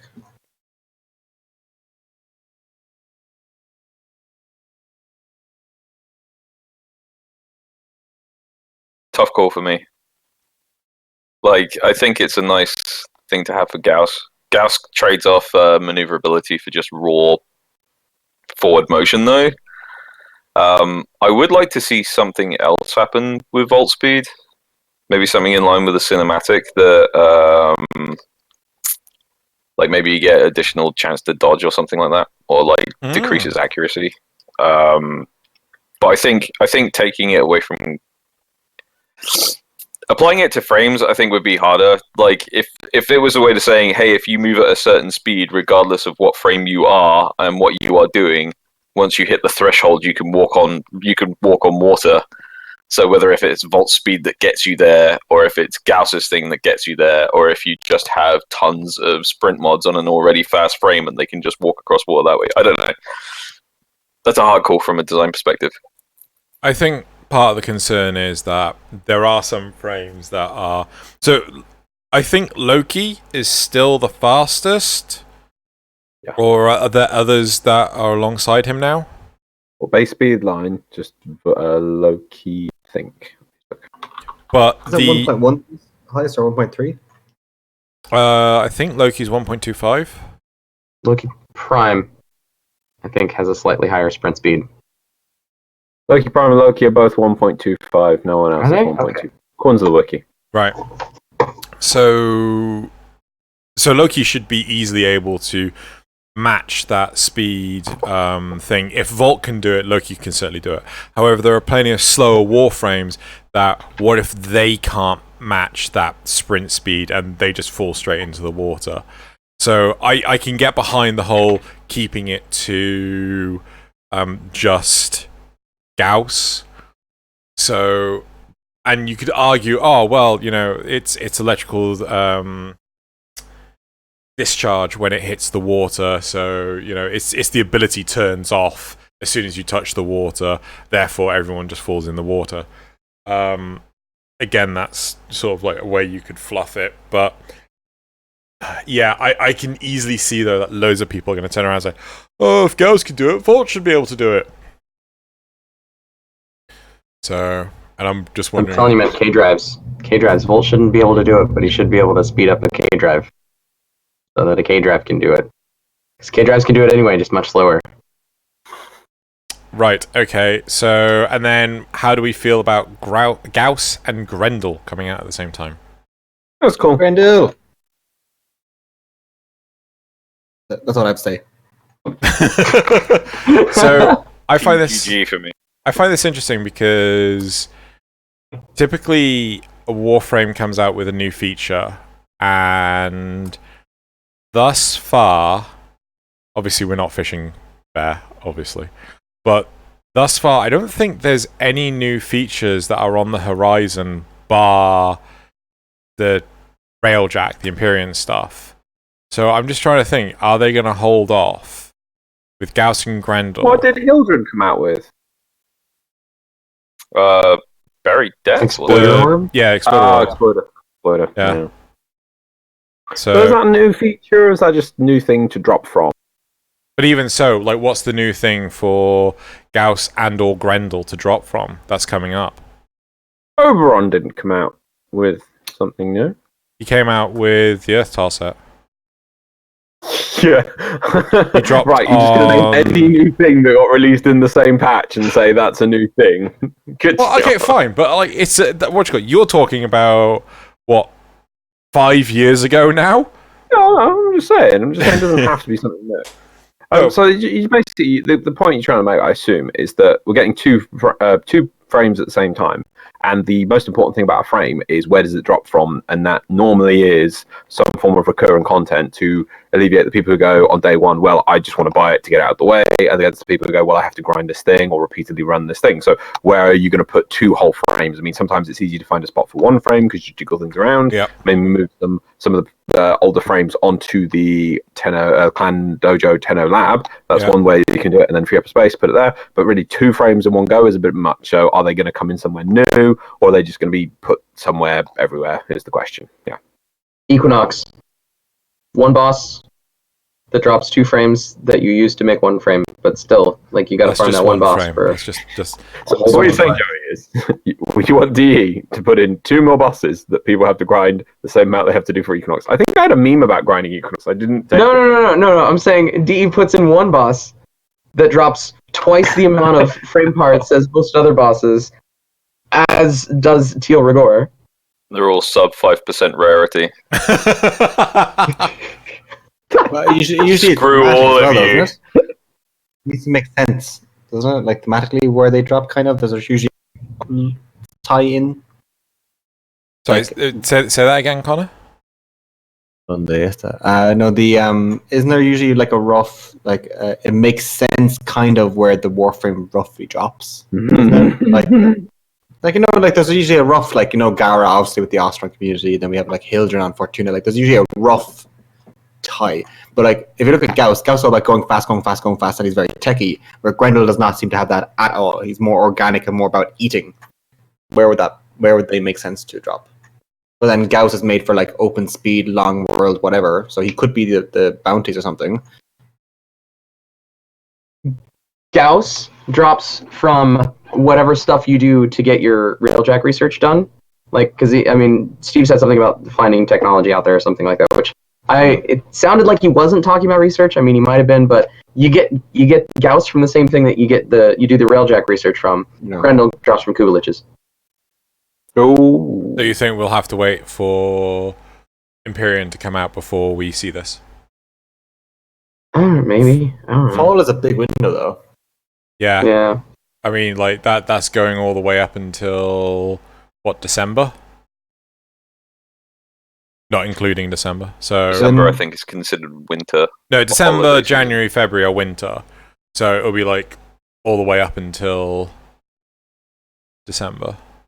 No, I would November, rather get Empyrean with 2 frames in November than get Empyrean on its own in November and a big update with like new content and 2 frames in October. Like, I would rather get all that in one big update, even if it means getting that update a little bit later. But that's just me. I mean, that's just because Gauss saw the abilities and all that stuff, and it looks like he's kind of working. And they said that Scott said he just did the finishing touches of the design of Grendel, like what I assume would be the ability. Yeah. So we saw his animation, or not his animation, we saw his mesh done at least. So we've seen his idol as well at TennoCon. Yeah. So like to me, it's like it might be very, very far. Like I wouldn't say it's going to be in the next like 3 weeks or 2 weeks, but to me it'd be like September-ish. I would assume that maybe the 2 would drop. Mid to end September to me, like that's a month and a half away. That might be realistic. I don't know. I don't know. I feel that they're going to come out. Well, Never mind, Loz. Carry on. I feel that they might come out earlier, and I think would be a good thing. That rather than gathering up all these cool things they're trying to add to the game and then dumping them in a late fall situation, which is kind of what we used to have in the past with things like War Within, and this kept dragging on and no content. We were like, it's coming soon, and they can't, because they put it all together. It then becomes harder to pull it out, releasing content. I think it'd be nice to get Gauss, and Grendel. yeah, Gauss and Grendel. That's a great one, thank you. In sort of maybe late August, maybe September, something to tide us over until whatever we're getting fall. I think it'd be good to separate them, even if maybe they drop in some weird places like off mobs, or if maybe put them on the existing bosses and move something to the Tenno research lab. Even though it's really simple like that, I think maybe that would be it would just give people something to do to tide us over. I think that's more important than themes and new content and things. So yeah, that's my feel. So, Bear, if you want to say anything, you're welcome to. If you want to skip it, even if I could give you an exact date, there is nothing to say that 2 weeks down the line something might change. That's true. All I can really say is it's soon TM. Yeah. Fall is a very sizable period of the year, but yeah, like no one wants to keep this back artificially, but we want it to be right. Yeah, for of sure. Course. Yeah. But we are also very much aware of post TennoCon hype leads up to people wanting content, so we want to get you content. It keeps feeding the train. We want to keep the hype train going. So, yeah. I can't give you dates, but I am looking forward to seeing, and I don't know for sure what the delivery method is, but I am interested in seeing when was the last time we had 2 frames released together? It was I think Nyx and Frost. That's certainly before Loz and Die. Because I think the other time you could possibly pull is like a prime and a new frame in a similar patch. I think there's 2 brand frames together. Yeah, nothing. I think it was 2. The last time, I think there was one time when we released 2 frames, and that was back a long time ago. And I think we released 2 at the same time, and I think it was Nyx and Frost, I want to say. I know that I want to say Wukong and Navara were extremely close together, or it might have been Wukong and No, it might have been Nezha and Navara. I can't remember. It was one of the. It was definitely one of those, but they weren't at the same time. There was at least 3 weeks apart between them. I'd have to go back and like. Wukong and Nezha were also done for the Warframe China, so the models were already. Yeah, they were already in place, and I think they were released later. Yeah. To the Western audience. But yeah, it's going to be interesting to see how they do in the modern development cycle, how 2 frames are going to get released at once. But I do like the whole Team GG friendship. Yeah. Cool. Should we go into the replies then, Loz? Oh, sure. So, what do people say? The new Wukong deluxe skin looks overly flashy and not at all like the. I don't see that as a That's problem. a deluxe skin. Yeah. That's a deluxe skin. Yeah. Right there. I feel like the fret and note strums are the wrong way around. I play guitar in real life and I fret with my left hand and standard right hand playing. It would make a lot more sense, be more comfortable for general right-handed people if the mouse was used for the notes and the left hand was used for the frets. That would also reflect the frame too, as he's strumming with his right hand and fretting with the left. I am fine with this as long as the middle mouse button isn't one of the buttons. Well, I just think that he shouldn't fret. Well, I'm sure that they'll sort it out. Dad puns a go in this. So, Gauss have an ability to become immune to most damage, and it restores his energy. Looks like you took Defy away from Wukong, put the Rage mod inside, and gave it to Gauss. Why, for one frame, it is OP, and for another, it's okay? Question. I don't know about Wukong's immunity, but it wasn't nearly that much. So Gauss has what? It's impact, puncture, slash heat and cold, I believe. It wasn't all 3 of IPS, I'm pretty sure. It might just be impact. Because it was kinetic plating, wasn't it? So I think it was impact, heat and cold, wasn't it? Quite possibly. So it might have been even so, that's not that big a deal, surely.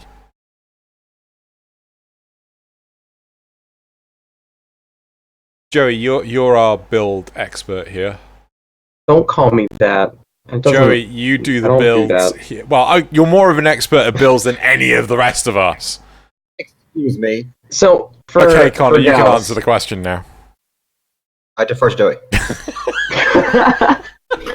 So for Gauss, does that ability give him like immunity to those damage types, or just resistance? Because I thought it was just resistance. No, I swear they said immunity, but it costs energy or something. No, actually, I think it refills energy. Yeah. So okay. if you take impact damage, or if you take heat damage, the heat damage that you would have taken gives you energy. Which I should know. All things subject to balancing.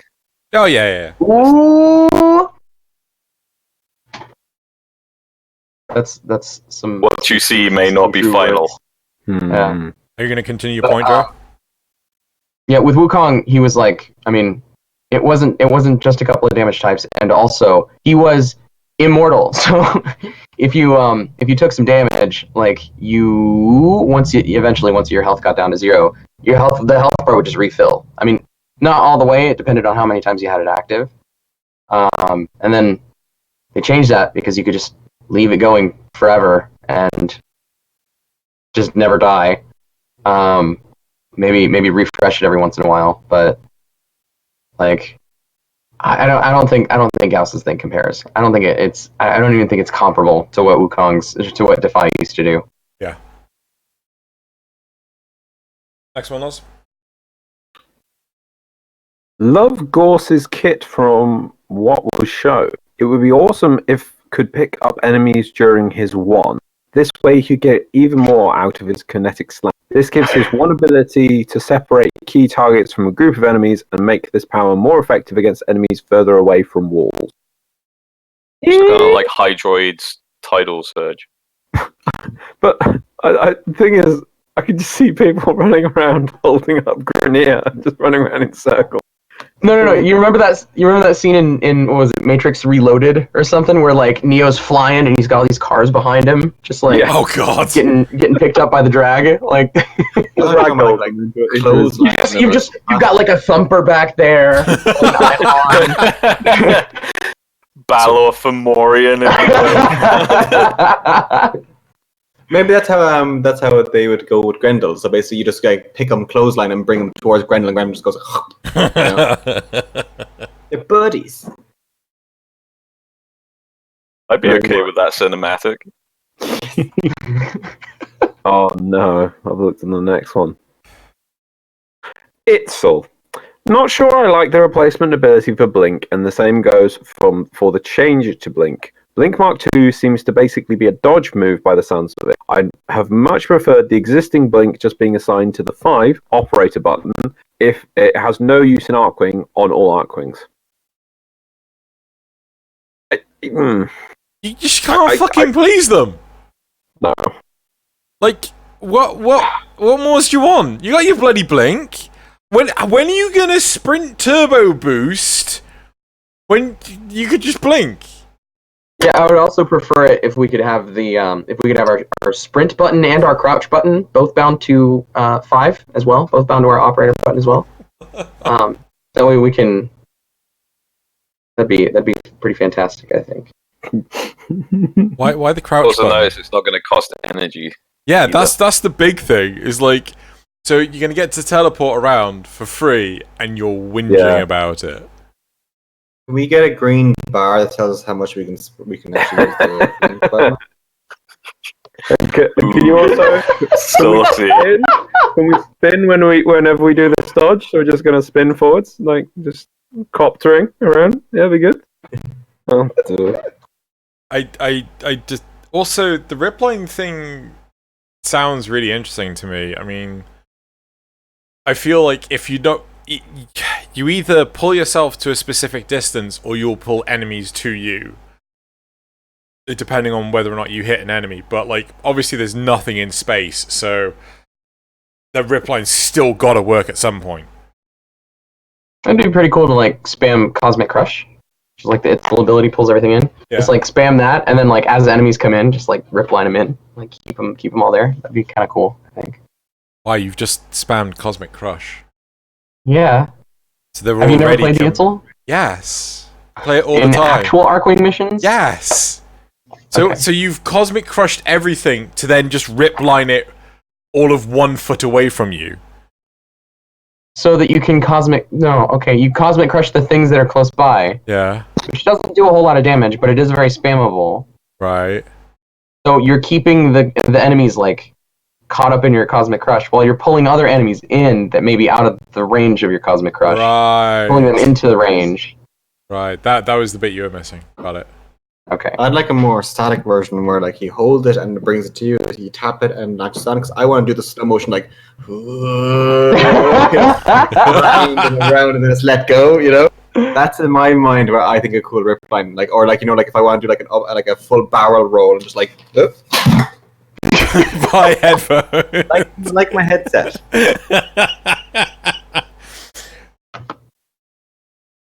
I'm back. Yeah. We're Like good. my headset did. I want to do that with enemies. Yep.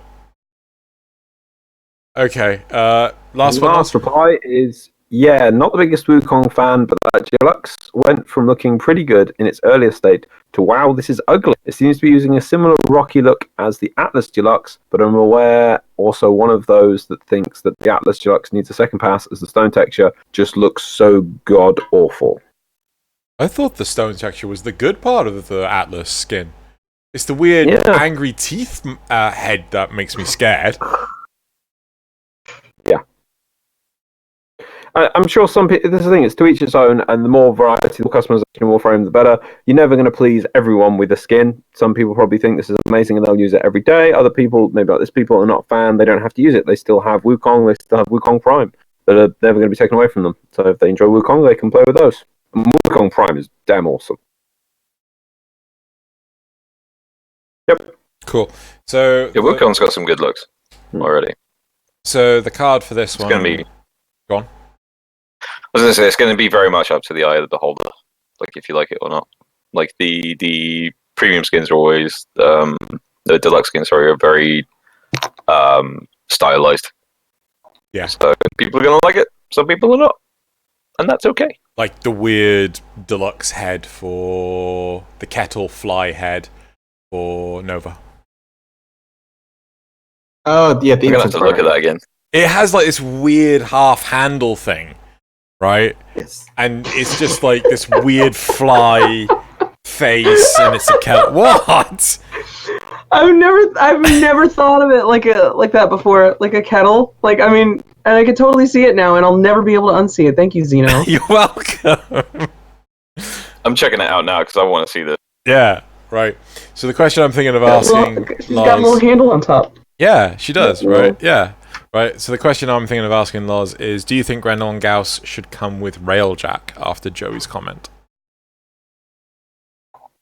Loz is like, yes. His silence Would it be is... able to ask, should Gendel and Gauss be released before Railjack? Sure. It makes it clearer. But then what if you don't? What if you want them to be released after Railjack instead? And you say no. That guy. I mean, I'm not saying that any of us would be that, the person to answer that, but... Well, no, this is for the community. I know. I'm kidding. No, you're not. You don't know how to kid. Doing.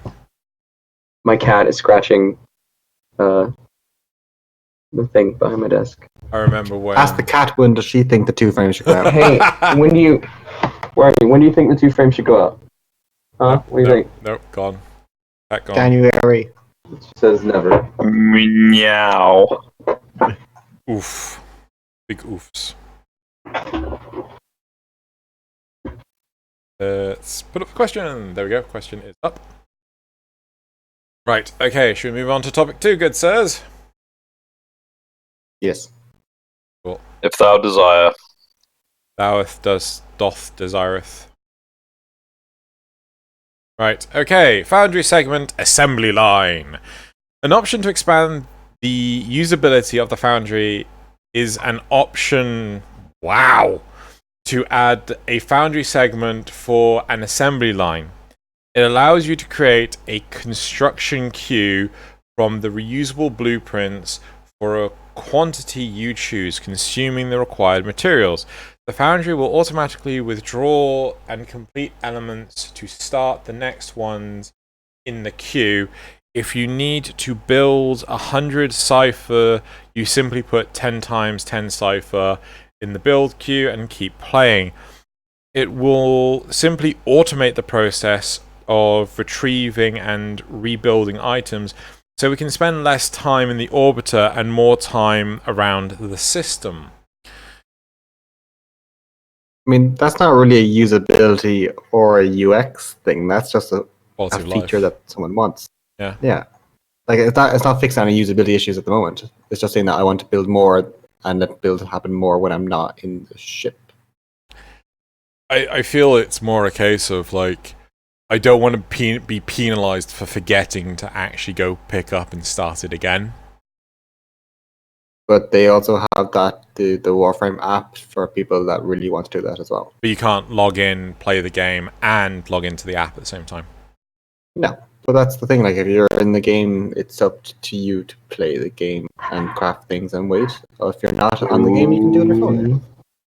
No. I mean, it does actually tell you in the top right-hand corner with the crazy UI element saying like, your ship be done building, and also Ordis is very vocal about when stuff is finished building.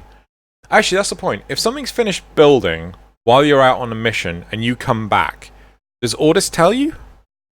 No. Sometimes it depends on the prompt that loads, and also the new element on the top right hand corner tells you if your booster active. You can click that when it says the Foundry active that is done, and you can go straight to the Foundry there. Yeah. I just did that actually. Yeah, no, it's really, really useful. It'll tell you have something ready to claim you, and it will take you straight to the Foundry screen. You can just click on it and claim it. So I don't think that this queue thing is a necessity in the slightest. I also feel that if this were to be added in, the resources need to be consumed upon adding it to the queue. So this was as weird as I'm going to make this sound, like in StarCraft and Command and Conquer, like Command and Conquer would consume the resources over time as it was building the item. So if you didn't have enough resources, it would stop building partway through. Whereas in StarCraft, you had to have all the resources before you could even add it to the queue. Yeah, I'd agree with that. Because otherwise it's just going to get super confusing as to what you have available, and like, look, all 10 of my things have stopped building because I ran out of ferrite. I'll have to go get some more ferrite. Could you imagine, like, build something that contained nitane or argon crystals, and then you suddenly find out that some consumable or some other thing that you've added to the thing has eaten it, and then you can't build the thing that you actually want? Yeah. Like, I could imagine the tickets coming in for that. So I would have to say, like, if you add something to a construction queue, you would have to pay the resource cost up front. Yeah. But obviously, if you cancel it from the construction queue, you free up those resources. So it's fairly simple. Yeah, for sure. Yeah. I don't think this is a necessity. I think this would be a nice quality of life improvement. Yes. But I don't know. Like, Loz, do you want to find out how long this player's been playing? What's been playing? Yeah, have you been paying attention at all? Yeah. Yeah. Do you want to look up the forum post? Look up the. Oh, sorry, the player. I thought we were watching. Like, what you know what you mean by player? Yeah. Yeah. Yeah. It's not. I don't think it's a good idea. So I think it's not a usability thing. It's. I'd have to find the comment in the description. What? This is the topic. Oh, sorry, that one. Sorry, I'm on the wrong topic. I'm not sure if this computer has up-to-date Warframe. I'm not sure how many patches. I'll give it. That's fine. That's fine. Right, Joe, you've not said anything. Do you have any point you want to make? Like I don't think it's necessary. In a lot of ways it would be cool, but also like you've got the whole like EPing factor of like you jump into a mission and somebody drops 100 pizzas, and like everybody knows that like that person like has sit there looking at their Foundry screen for a while, or like have the app open while they're doing other stuff and just like kept their pizzas cooking while they're doing it, and like that's a thing that is. I don't want to say that's not something that. I definitely do think that should be something that's optional, but like dropping 100 pads in one mission, that's also something that's like absolutely optional. Like that's not that's not something that anybody's ever gonna say, oh dang it, I didn't craft all my pads, so I can't do this mission. Like that's silly. I think it's when you see somebody do that, it's like, you know, you have a moment there where you're like, I know what you did. I know what you spent an hour and a half doing yesterday. Like. Is that really an EP thing that people display? Yes. It's due in part as well to like people will show up in streams and try and drop 100 pads to try and like cause issues for the streamer as well. Especially in the raid days as well. Yeah, it's more of a meme than anything. Yeah, the raid days. It's more of like a funny thing than anything. Like I don't think anybody's dropping pads like, oh look at all my polymer. I don't think anybody's doing that. But yeah, it's more of just a funny thing than anything else, I think. Gaze upon my field of pads. I am better. You try and like write a message with pads or like draw a penis in front of the defense in front of the cryopod. The issue. Like shit posting in game, really. I'm trying to think, have I ever had an issue where I've ever wanted this? And I think the answer is yes. But over time, like I've just learned to, oh yeah, I need to build this many things. I will sit here and wait till it is done. Or if I go do a derelict and like, oh, I have consumed one of these keys.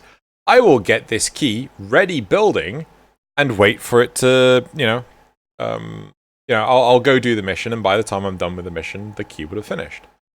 Yeah, I think especially for the short interval ones, it probably would be people would like it more than having to wait for like 1 minute. But I think once you get into the most items that are 12 hours plus, it doesn't really make a problem. It's more like the quick consumables, I think, is the only reason why people might want to do it. Also, Forma. It would be worth it to just keep Forma crafting, like, queue up. I've got, like, I'm sitting on, like, 20 Forma blueprints. It would be nice to just, like, queue up all of those and then just leave them crafting and not have to worry about it for the next 20 days or whatever. I'm going on holiday for a week. I can do my crafting. Loz, do you have anything you want to say? I think it's mainly Forma. This topic comes up quite often every few months. People saying maybe for hoppers or repeated use, and you could or queue, and mainly Forma. I think is the main issue why people would like this kind of thing. They say ciphers here, put 10 times 10 ciphers. I think 10 ciphers you don't get through really in a mission unless you're really struggling. Whereas you log in, you want to do lots on the weekend, but you'd have to have logged in several days to build up the Forma that you might use on that day. And seeing as we're getting new types of Forma now, we're on 3 types of Forma? Yeah. Maybe it'd be cool if Forma were a separate building thing, or you acquired them in a different way, just so, because I think it's literally just Forma is the main why this issue comes up. And if it wasn't for Forma, or maybe it's time to reduce the Forma build time, or I think another suggestion we had in the past is blueprints of Forma, which were 3 Forma, like a 3 Forma blueprint. So you build it once. The uncommon Forma blueprint, yeah.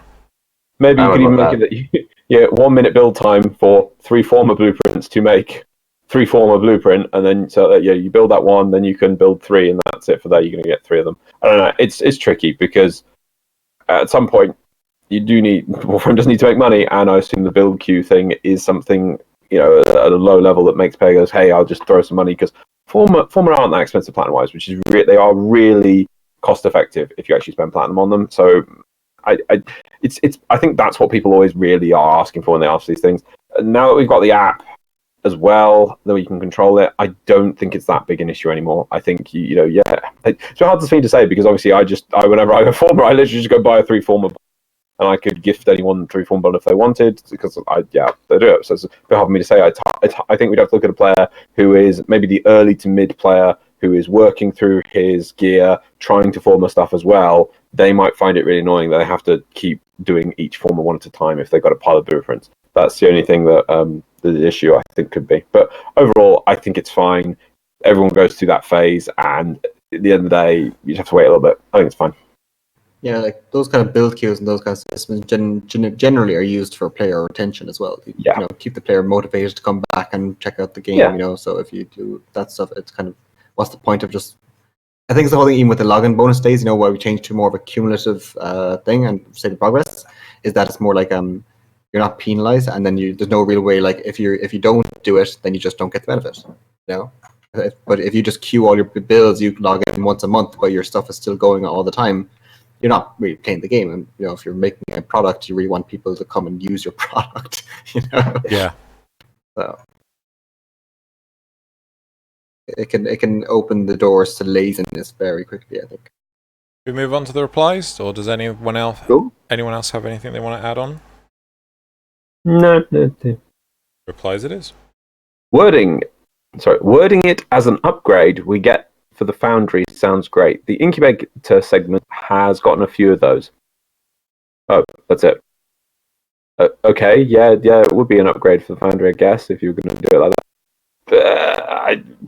It's just how to implement it in game. Fair enough, I suppose you could do it that way. Next reply is, while it is a good idea, it has been suggested many times before you and still has not been put in. Many people need to spam it like the umbral detail toggle, and maybe in a year or two we would get this. Yeah, I'm pretty sure we've had this topic for 6 years. A number of times, yeah. And you've got the app now, haven't we? We have got the app that lets you do that. Yeah, I mean it may be down to just general awareness of, you know, the app exists and things, because you never hear it spoken about in game, in the launcher, on the forums. Actually, I don't know about the forums. On the Reddit, in dev streams. It was this. I will say, it is one of those things that like everybody assumes that everyone else knows about it, and then when it gets brought up and someone's like, "Oh, I didn't know about this," it's like, "Why didn't you know about it?" Well, nobody told me because they all assumed I knew anyway. Yeah. Like, You have no excuse about the Zanuka Hunter, Joey.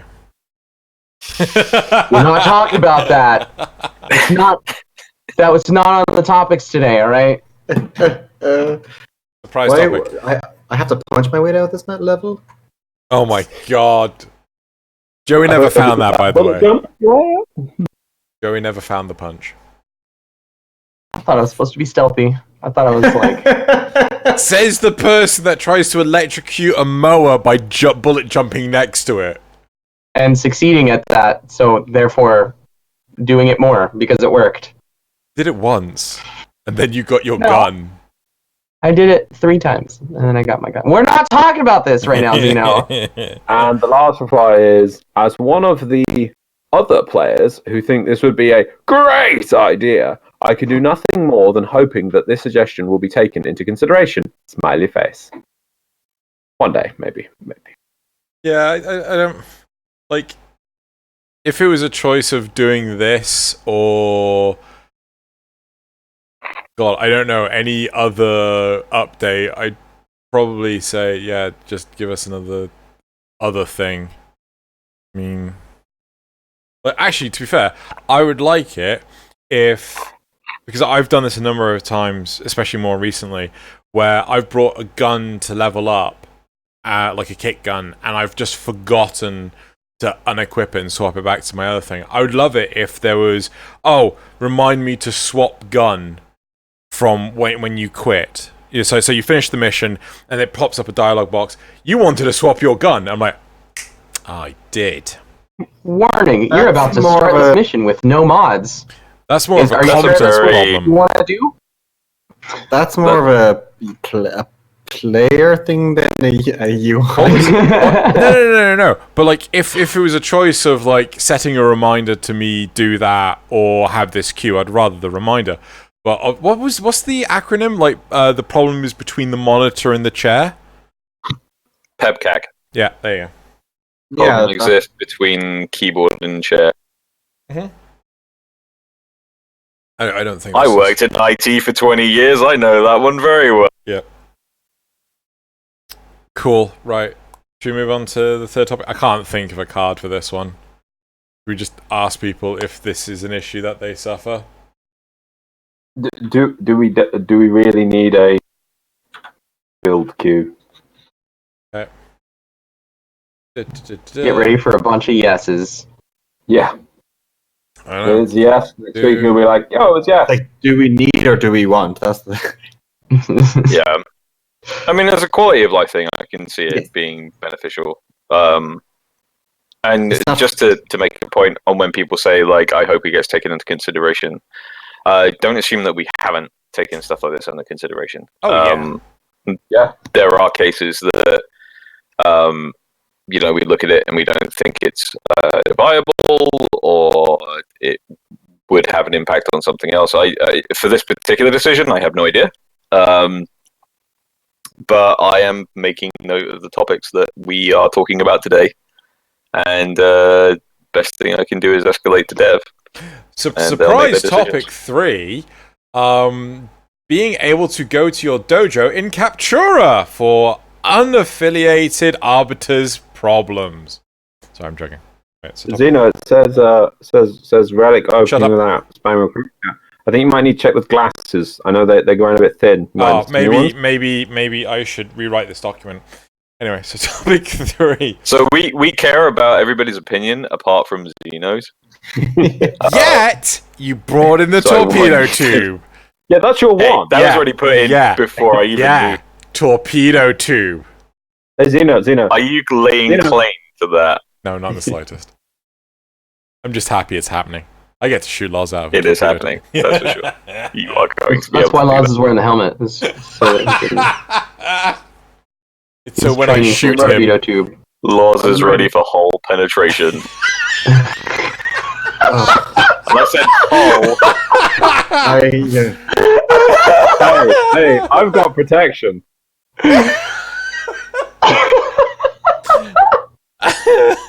Always remember to armor up, kids. That's all I'm saying.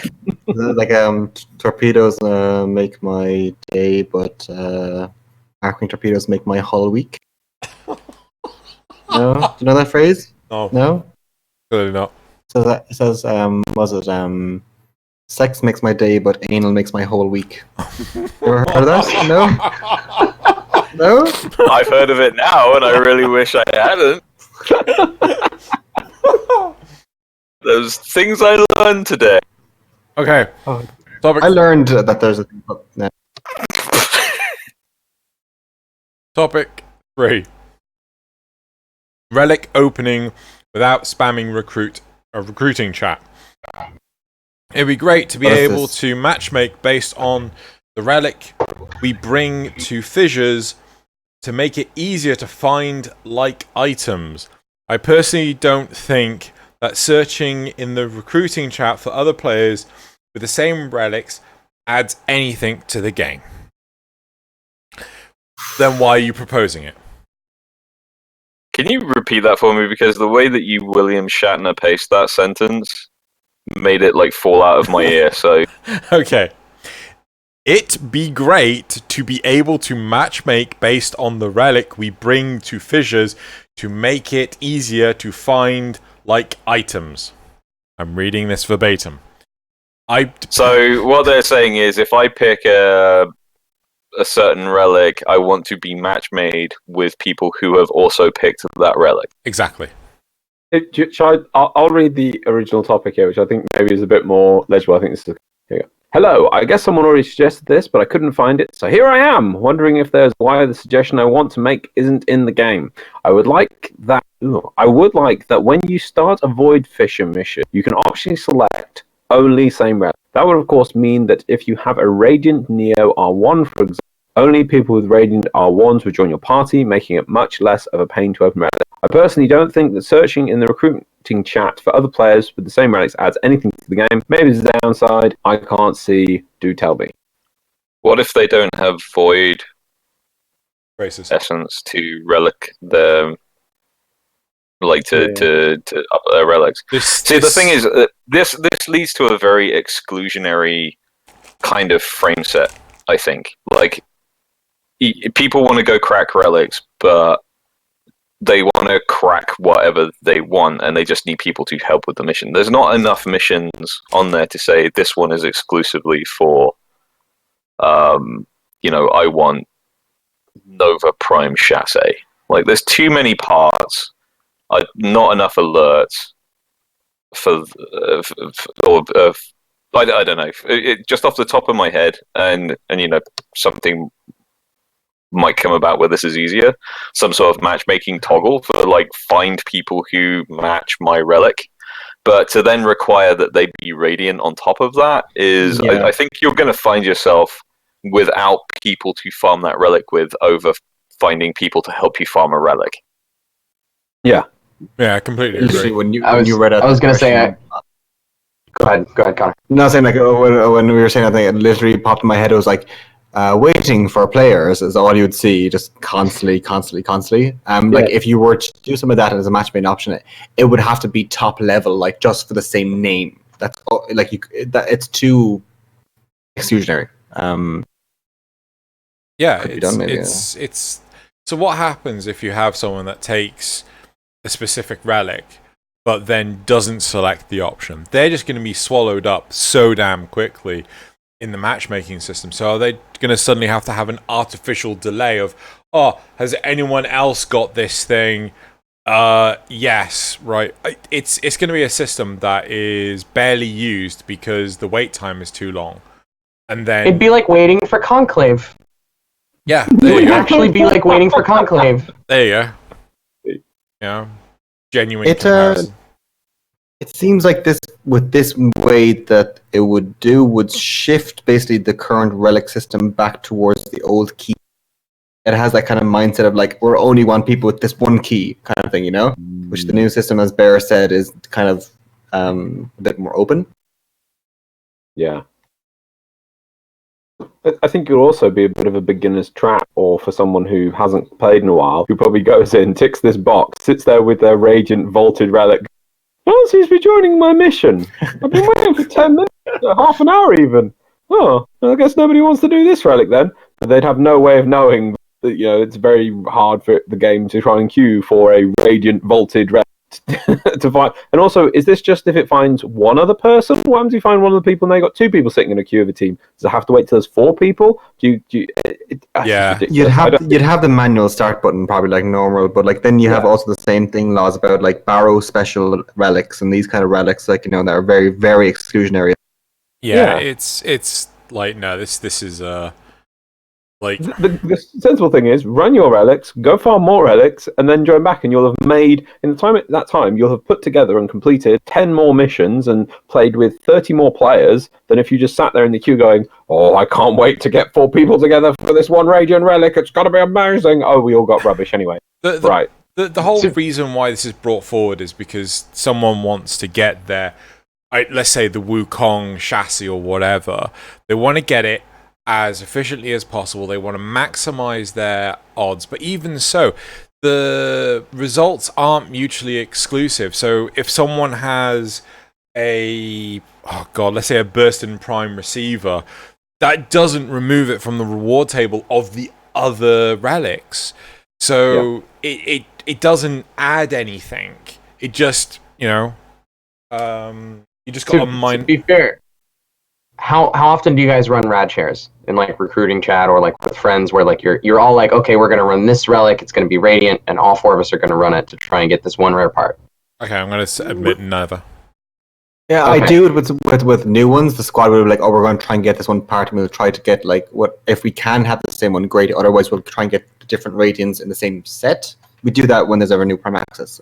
So, if I'm not mistaken, in the original post, the guy mentioned doing rad shares, right, in recruiting chat. Yeah. Or was it? Did he just? No, yeah. So Xeno, I'm gonna tell you about something, right? I have from just before I first called you when I was leveling K drives, right? A couple how many hours ago was this? A few hours ago.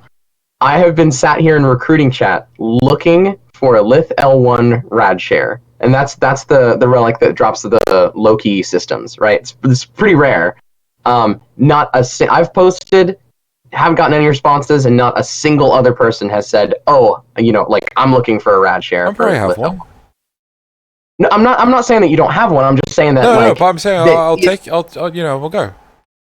No. I like what I'm saying is, I'm saying like in response to LOZ saying like somebody sitting on that with a waiting for players screen for half an hour, like can't wait to find 3 other players. That's what players are already doing in recruiting chat. Yeah, they're already like, okay, I want this specific part, so I'm just gonna sit here and wait for 3 other people to have it. But you're certainly talking about something that like this is a vaulted relic, yes.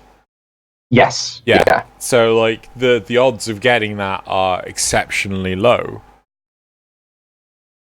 Yes, I agree, but I would not run those relics with friends or with like the Glyph L1 specifically. I have 3 of those relics. I won't run them with friends or I won't run them with randoms because if I'm going to be running that relic, it's Loki systems or bust because of how much rarer it is than the rest of the parts in that relic. No, I totally get that. I completely and utterly appreciate that.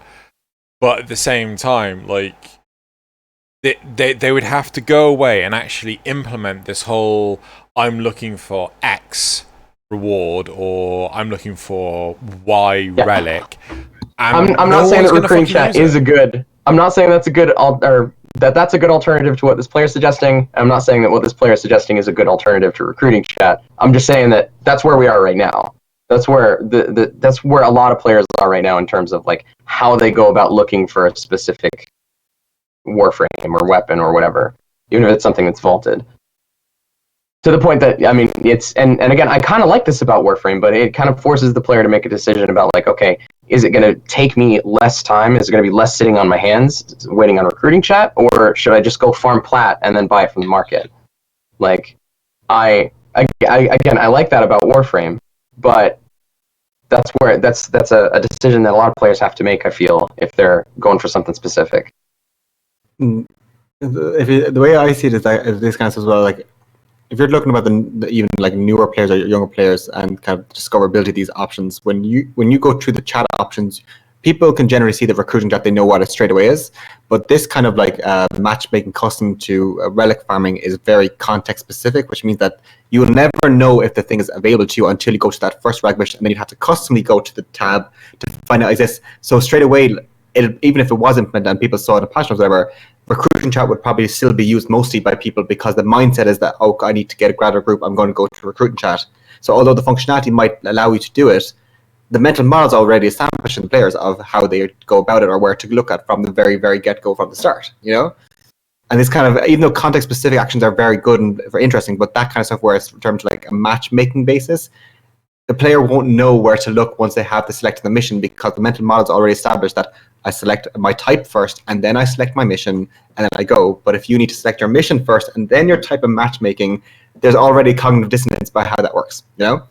Not only so that, to me, it doesn't really make sense. What happens mid-mission? Like, okay, so you're doing a survival, you're cracking open a bunch of them. The first one you pick is, did you say Glyph L1? Yeah? So, whatever, it doesn't matter. So, Glyph L1. The Axie L1, excuse me, Axie L1. Axie L1.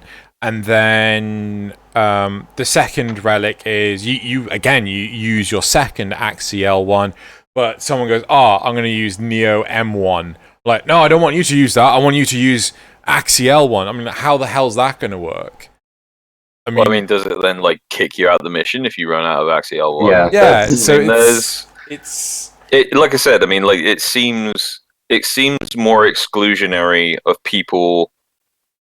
The focus seems to be more about how can I make it easier to farm what I want, and it's less about that and more about how do I stop people who aren't farming what I want from joining my mission, and that doesn't seem like it's in the spirit of Warframe to me. Like it's a very community-based game, and it's a very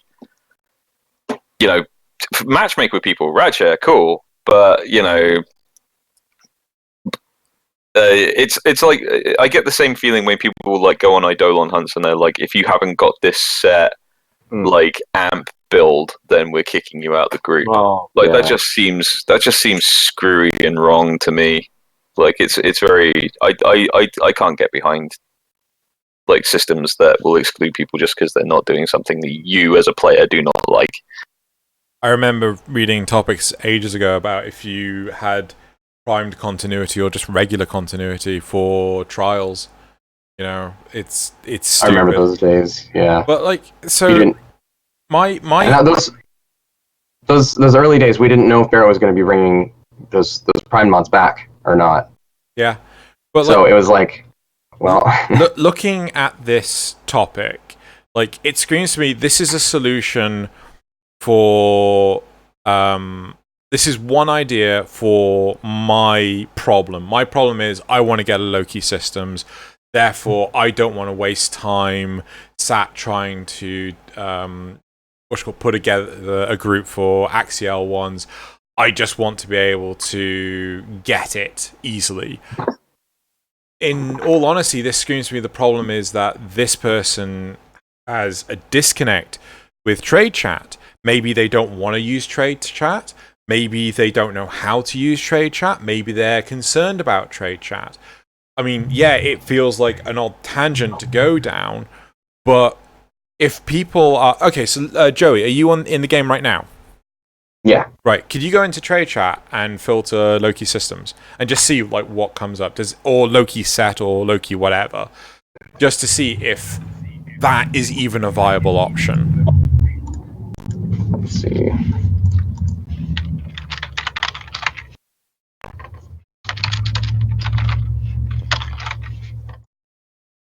Boop. All right, I'll let you know if anything comes up. I'm gonna sit here and keep my eye on it. Okay, cool. So, you know, nothing may come up because, again, it is like a very rare part, but certainly the newer frames, they're going to fly up like nothing. And maybe it's a simple case of like, I suppose it's an educational thing. How do you teach people you can sell parts for real money? You know, within... There's also the issue of like, you know, like I mean, some players would there's the matter of player preference, right? Some players would rather sit around and wait than have to deal with people in market chat. You know what I mean? And I mean, you know, there's again, I don't really see anything wrong with that. I mean, like it's player preference, so you can't tell somebody like I don't know. But we don't know what the problem here is. Is this person unaware of how trade chat works to get platinum to buy the thing? Is the item that they're after just not in trade chat? Like, we just don't know what the problem is. We have a potential solution that we don't think is going to work, but because we don't know the problem, we can't offer an alternative. My assumption would be that if they're at the point where they're looking for rad shares, they know how the system works, so they probably would be exposed to trade chat of how to get sets. I would not. It's an assumption now based on that, but usually at this kind of question, if you're looking for the system that is usually, you know, you'd assume that the trading system has already been used. Right, fair enough. At that point of the game. It's the only assumption we can make, but that usually from looking at how the systems are and kind of where you get to the relics, get to the trading, that kind of stuff. To me, it looks like they probably would know. It's just that they don't want. Maybe they don't buy platinum. They don't trade, or maybe that if they just want to farm what they want, it could just be an ease of use or kind of like a not laziness, but like kind of I don't want to just do what I want to do, what my terms kind of personal. You don't want to engage with people. No, I don't want to type in chat. Yeah. Just for a bit of I context, get it. This is a Master Rank 19 player with 589 hours. That helps at all. So Yeah, they're not so a very early player. So they are definitely well into mid to late game modes. They might not know about the filters though of the chat. No, definitely. User. So because they might know, like obviously recruiting chat is being a pain for them, whatever, but they might not know that the filtering chat will allow them to only see the options for them, and they don't have to sit through and read recruiting completely. So that might be a usability. Yeah. I just got my first mention of low-key systems, and it's somebody wanting to buy. Just throwing that out there. Right, okay. I think we should go to the replies. Unless anyone else has anything they want to add. I think, Bear, you wanted to say something. No, I slipped my brain now. Heat is just cooking my mind. Fair enough. Let's go to the replies then. Loz.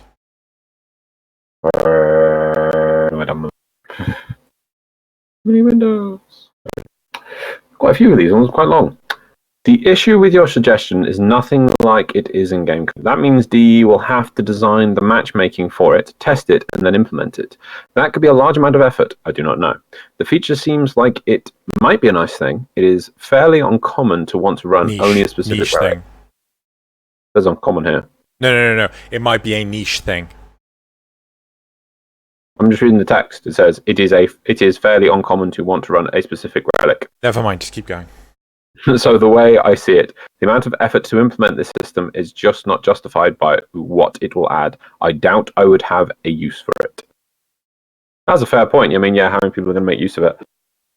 Not a massive deal. No replies? Nope. I'll do the next one. I mean, it does sound very, very much like it would be used more by like the subset of people that would, farm relics to sell for Plat. Mm. Like people who are turning like relic farming into a business. Next reply is, you're not the only person who's thought this. Honestly, it would be super convenient if the devs typed up some extra matchmaking code for this. Green heart. Little green heart emoji, I guess. I mean, they could, but I just, it's hard to say. I mean, that's the thing. I don't want to say, oh, this is stupid, but I'm not one of these people who are doing these specific grinds and are desperately after these individual things. To me, though, I would just like to run more things. There's so many relics I have, and then I could either trade or sell for platinum and purchase the thing I want, making platinum spin around the system, which always makes everything flow, rather than sitting there in either text chat, or which is the same as just letting the automated sifter do it, looking for my vaulted relic for hours at a time, hoping a group comes together as people join, and another person joins up to 3, then I'm down to 2, then I'm down to 1, then I'm up to 3, then I'm down to 1, and then you're just sitting there forever waiting for a full group. I just don't think it's worth it. Yeah, I think the return on investment is very low. I think it would be better for you to allow you to have some sort of an alert happen for when you want a certain term filtered in chat. A bit of a more visual thing that, like, your search term has, popped a result. I think the matchmaking is too deep an endeavor to even pursue for like server-based stuff. I think a little visual cue might be better to show that your filter that was active has hit something, rather than just like a little icon on this chat going through. A bit more. That might be a better way to kind of just alleviate some of the stress of having to wait and look at it. But it'll be continuing on when you go into missions. That filter is still active and it's just waiting for it to do it. Some UI pop up or something. I think so. That's that might be a better way to do it, because otherwise you're just looking too much into back end. Like, matchmaking is a heavy thing to look at for this unique case. A UI little visual cue might be a better way. Or auditory as well, maybe a sound as well. Mm. Next reply is, because we've got 4 more to get through. Plus, it kind of runs the risk of creating an environment where certain prime parts become exceedingly rare for the general player base, because people start to only run homogenized group, which could quite possibly lead to their platinum value start staying higher much longer than it does now, which in a way could become an incentive for people to never run desirable relics in anything outside of homogenized groupings. It becomes a feedback loop of sorts. I don't know about that. I don't think you can make a logical leap between getting the items easier, which then decreases the supply. My thought. It depends. No. It depends on how well the system's taken up. Let's say everybody goes, "Oh wow, I can just queue the thing," and everyone queues for their own personal relic, which means the amount of, at the moment, I just go, "Oh, I want to just spam submissions, just click any relic," and that means relics are made. People go, "Oh yeah, look, he got a rare thing," and they take my thing. If you get everyone sitting in their own queues on their own relics, it means in general, per hour, less relics will be open, less missions will run, and that would eventually lead to the price rising, because the supply is going to go right down as everyone sits there. If the people have no intention of selling the part, because people might run these relics, these rad shares, only to get the rare stuff to then sell. It's hard to speak to market economies. Yeah. Within the game without something new being put in. There's only so much prediction that you can do, especially when the economy's involved. There's just to say that it will negatively or positively impact the economy in any way, shape, or form, I think is premature. Yeah. Who knows how it could be used or how it could be abused? It's impossible to tell. Next reply is, it may be complicated to design, but it wouldn't be niche or unused. It's the entire basis for the current relic system. You need Chrome Prime systems, then you run the relics to get it until you have it, preferably with others with the same Radiant relic to increase the chance. It's not really an absurd request. So yeah, this is where, I mean, I think I have a disconnect with the people who are obviously replying to this. To me, I'm just like, just run more relics. But they're obviously desperate to hunt for their one particular thing that they need. And they probably don't, maybe they don't want to trade, maybe they don't want to interact with people, and they're literally looking for the most efficient way of doing it. And for them, this system would be it.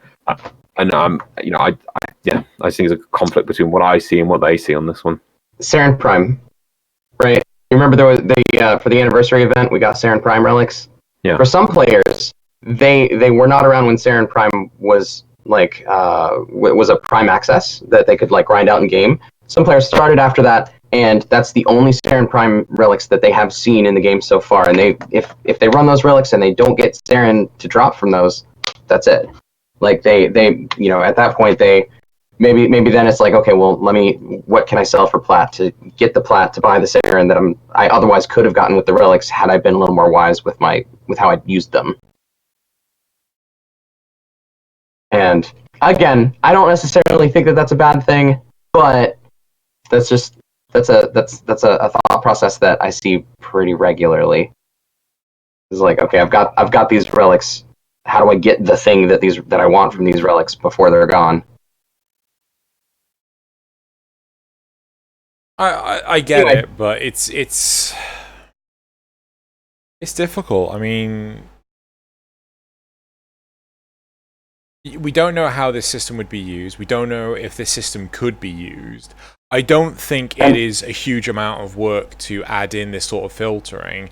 I mean, if anything, the UI side of things is going to be the hardest, making sure that people, as Connor put it, like, understand that this is a thing that they can do, considering they're so used to doing other things. But yeah, I'm not trying to make an argument for the system, for what it's worth. Yeah. I'm not trying to say that this system will fix that. I'm just trying to say that I'm just trying to. Oh yeah, I guess get it. Help inform about that mentality a little bit. But no, you have a really, really good point. But like, I'm genuinely interested. Are there like people watching this that avoid trade chat like the plague? So I'm gonna ask that question. So anyway, right. Next reply.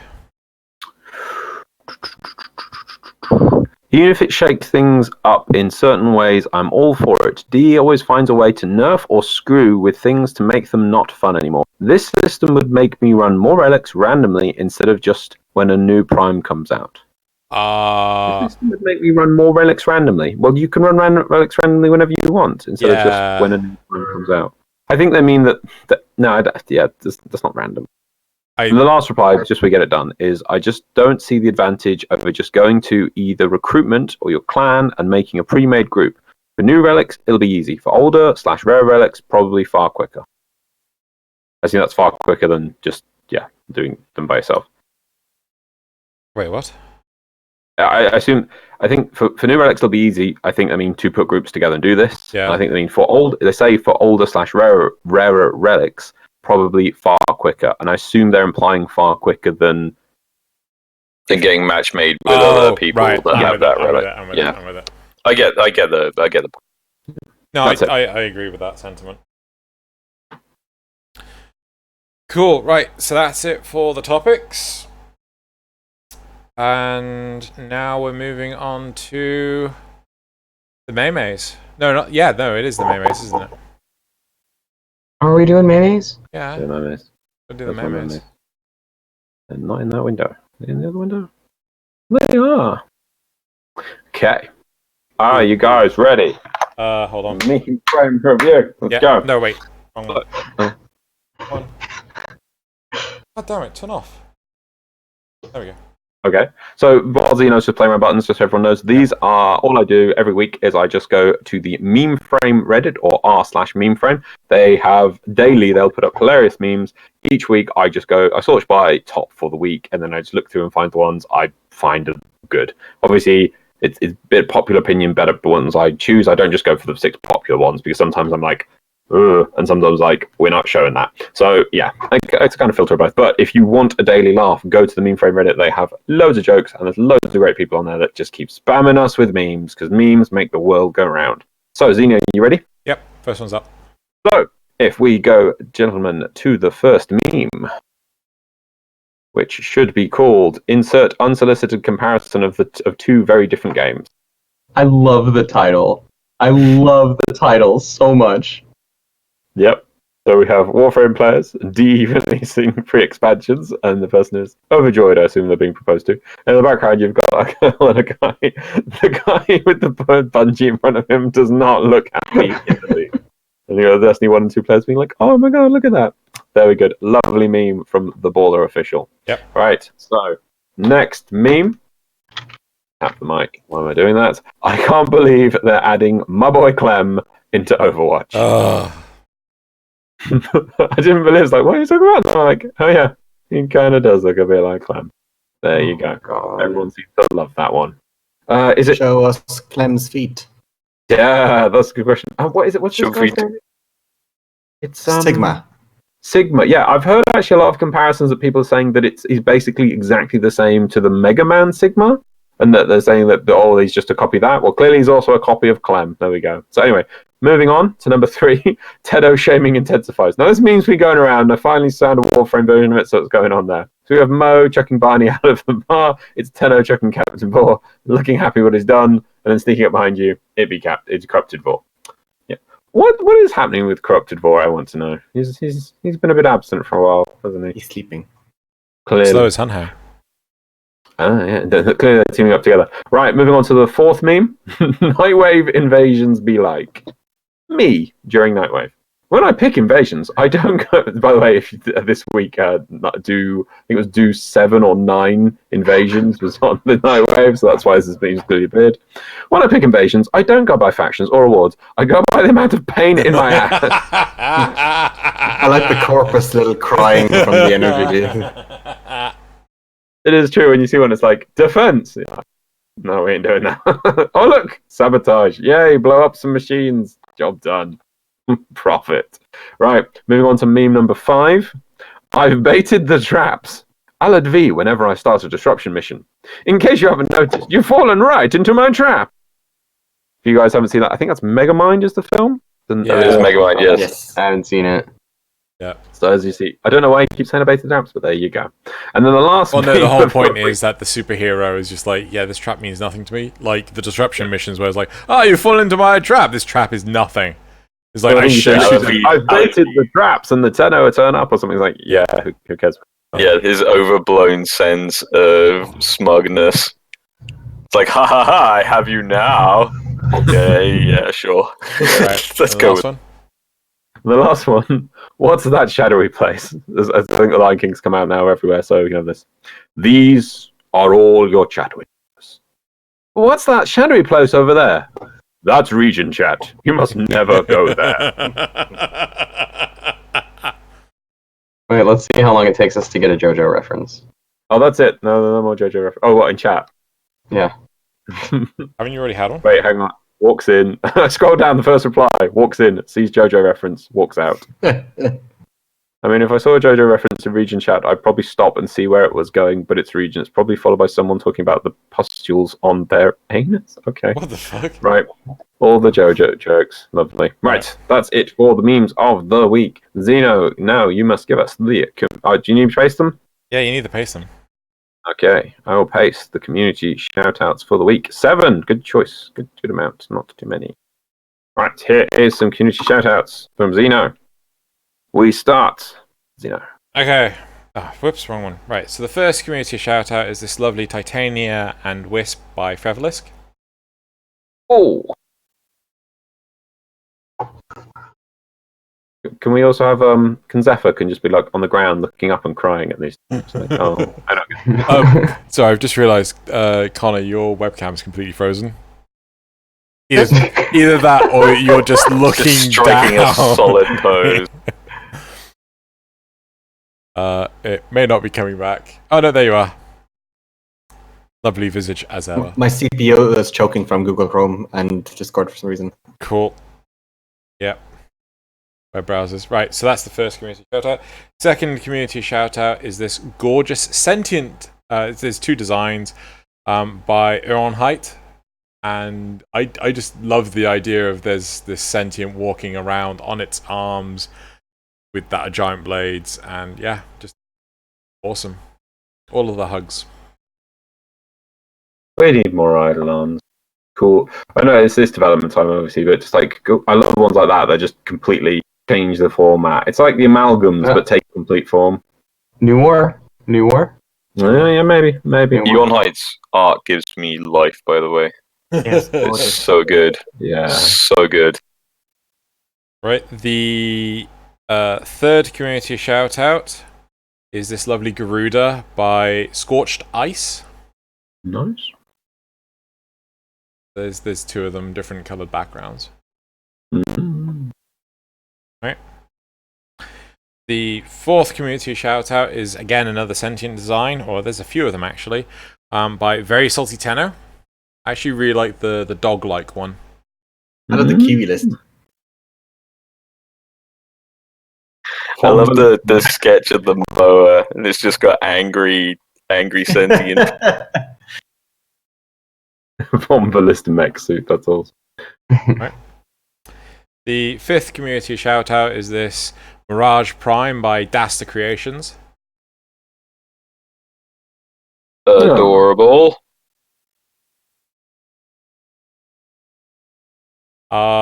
Sixth community. Nope, wait. No, what? Yeah. Did I not? Yeah, sick. Oh, I didn't update the 6th one. Good job, Xeno. You had 1 job. You had many jobs. Oh, at least I had that job. Come on, computer, don't fail me now. Believe in you. Loki Deluxe by Comms and Raffle. Yeah, it's the right one. Yeah, not on the screenshot I'm showing. Oh, okay. There we go. So yeah, Loki Deluxe by Comms and Raffle. By Comms.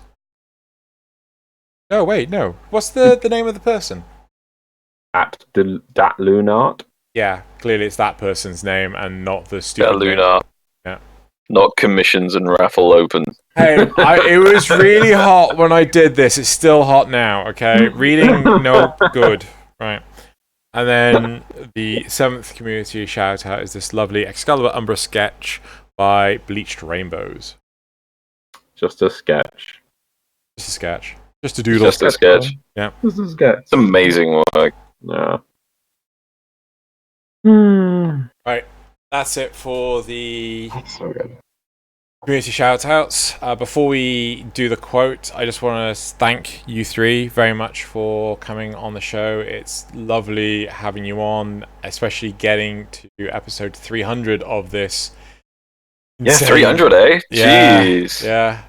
So getting close to the 6th year anniversary of 10 o'clock, we are clearly arranged. And yeah, so... Do you want to say what you guys are up to? You know, what you've got going on in your lives? No? I'm pregnant. You're pregnant? Yeah. Who's the Pregnant. father? You are Drew. Who's the mother? You are Drew. I am just the surrogate. Right. So Siri thought I was talking to her. I heard that as well. Siri's like, you're pregnant? Why didn't you tell me? That's an old plan, Siri. Yeah. Yeah. Anyway, no. Okay, cool. Thought I'd give you guys the opportunity. So, Tangent. Tanogen, But I'm working hard, doing the like, Warframe stuff. community stuff. But we're all, on behalf of the DE side of things, we are working very hard to make sure all the new stuff comes out to you soon. Yep. We got, I don't know if you saw a Remote Observer recently, Uh, coming soon, hopefully. may have seen Performance remote. increases. Ah, oh yeah, because there was this, Yes. they were talking about stuff for Switch and stuff, didn't they? Yep. So- Got some good stuff coming down the pipeline, so... But Yeah, thank you guys for sticking with us for 6 years. Jeez. Yep. We clearly have- 300 episodes of this show to talk about our stuff. It's crazy. nuts. Yeah, I thought you were just going to say we're shit. But, Joe, where's... You are shit. I mean, like... Didn't need, that was a true statement. Didn't need to state that. It was rhetorical, man. But, Joey, what's happening with the JoeyZero Weekly Warframe show? You can just say yes. We're in between seasons right now. Look, most of my time right now is making sure that I'm subscribed to the new 10 o'clock channel and that I have the notification bell ticked. That's where most of my time is going right now. But how long is that taking you? Well, yes. Not as long as it would probably take you, dear viewer of this almost 6-year podcast.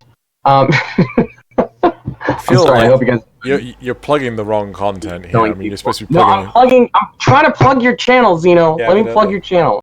I think if people have made it to 2 hours odd through this video, they already know That's a good point. Yeah, 2 hours and 32 minutes. That's a good point.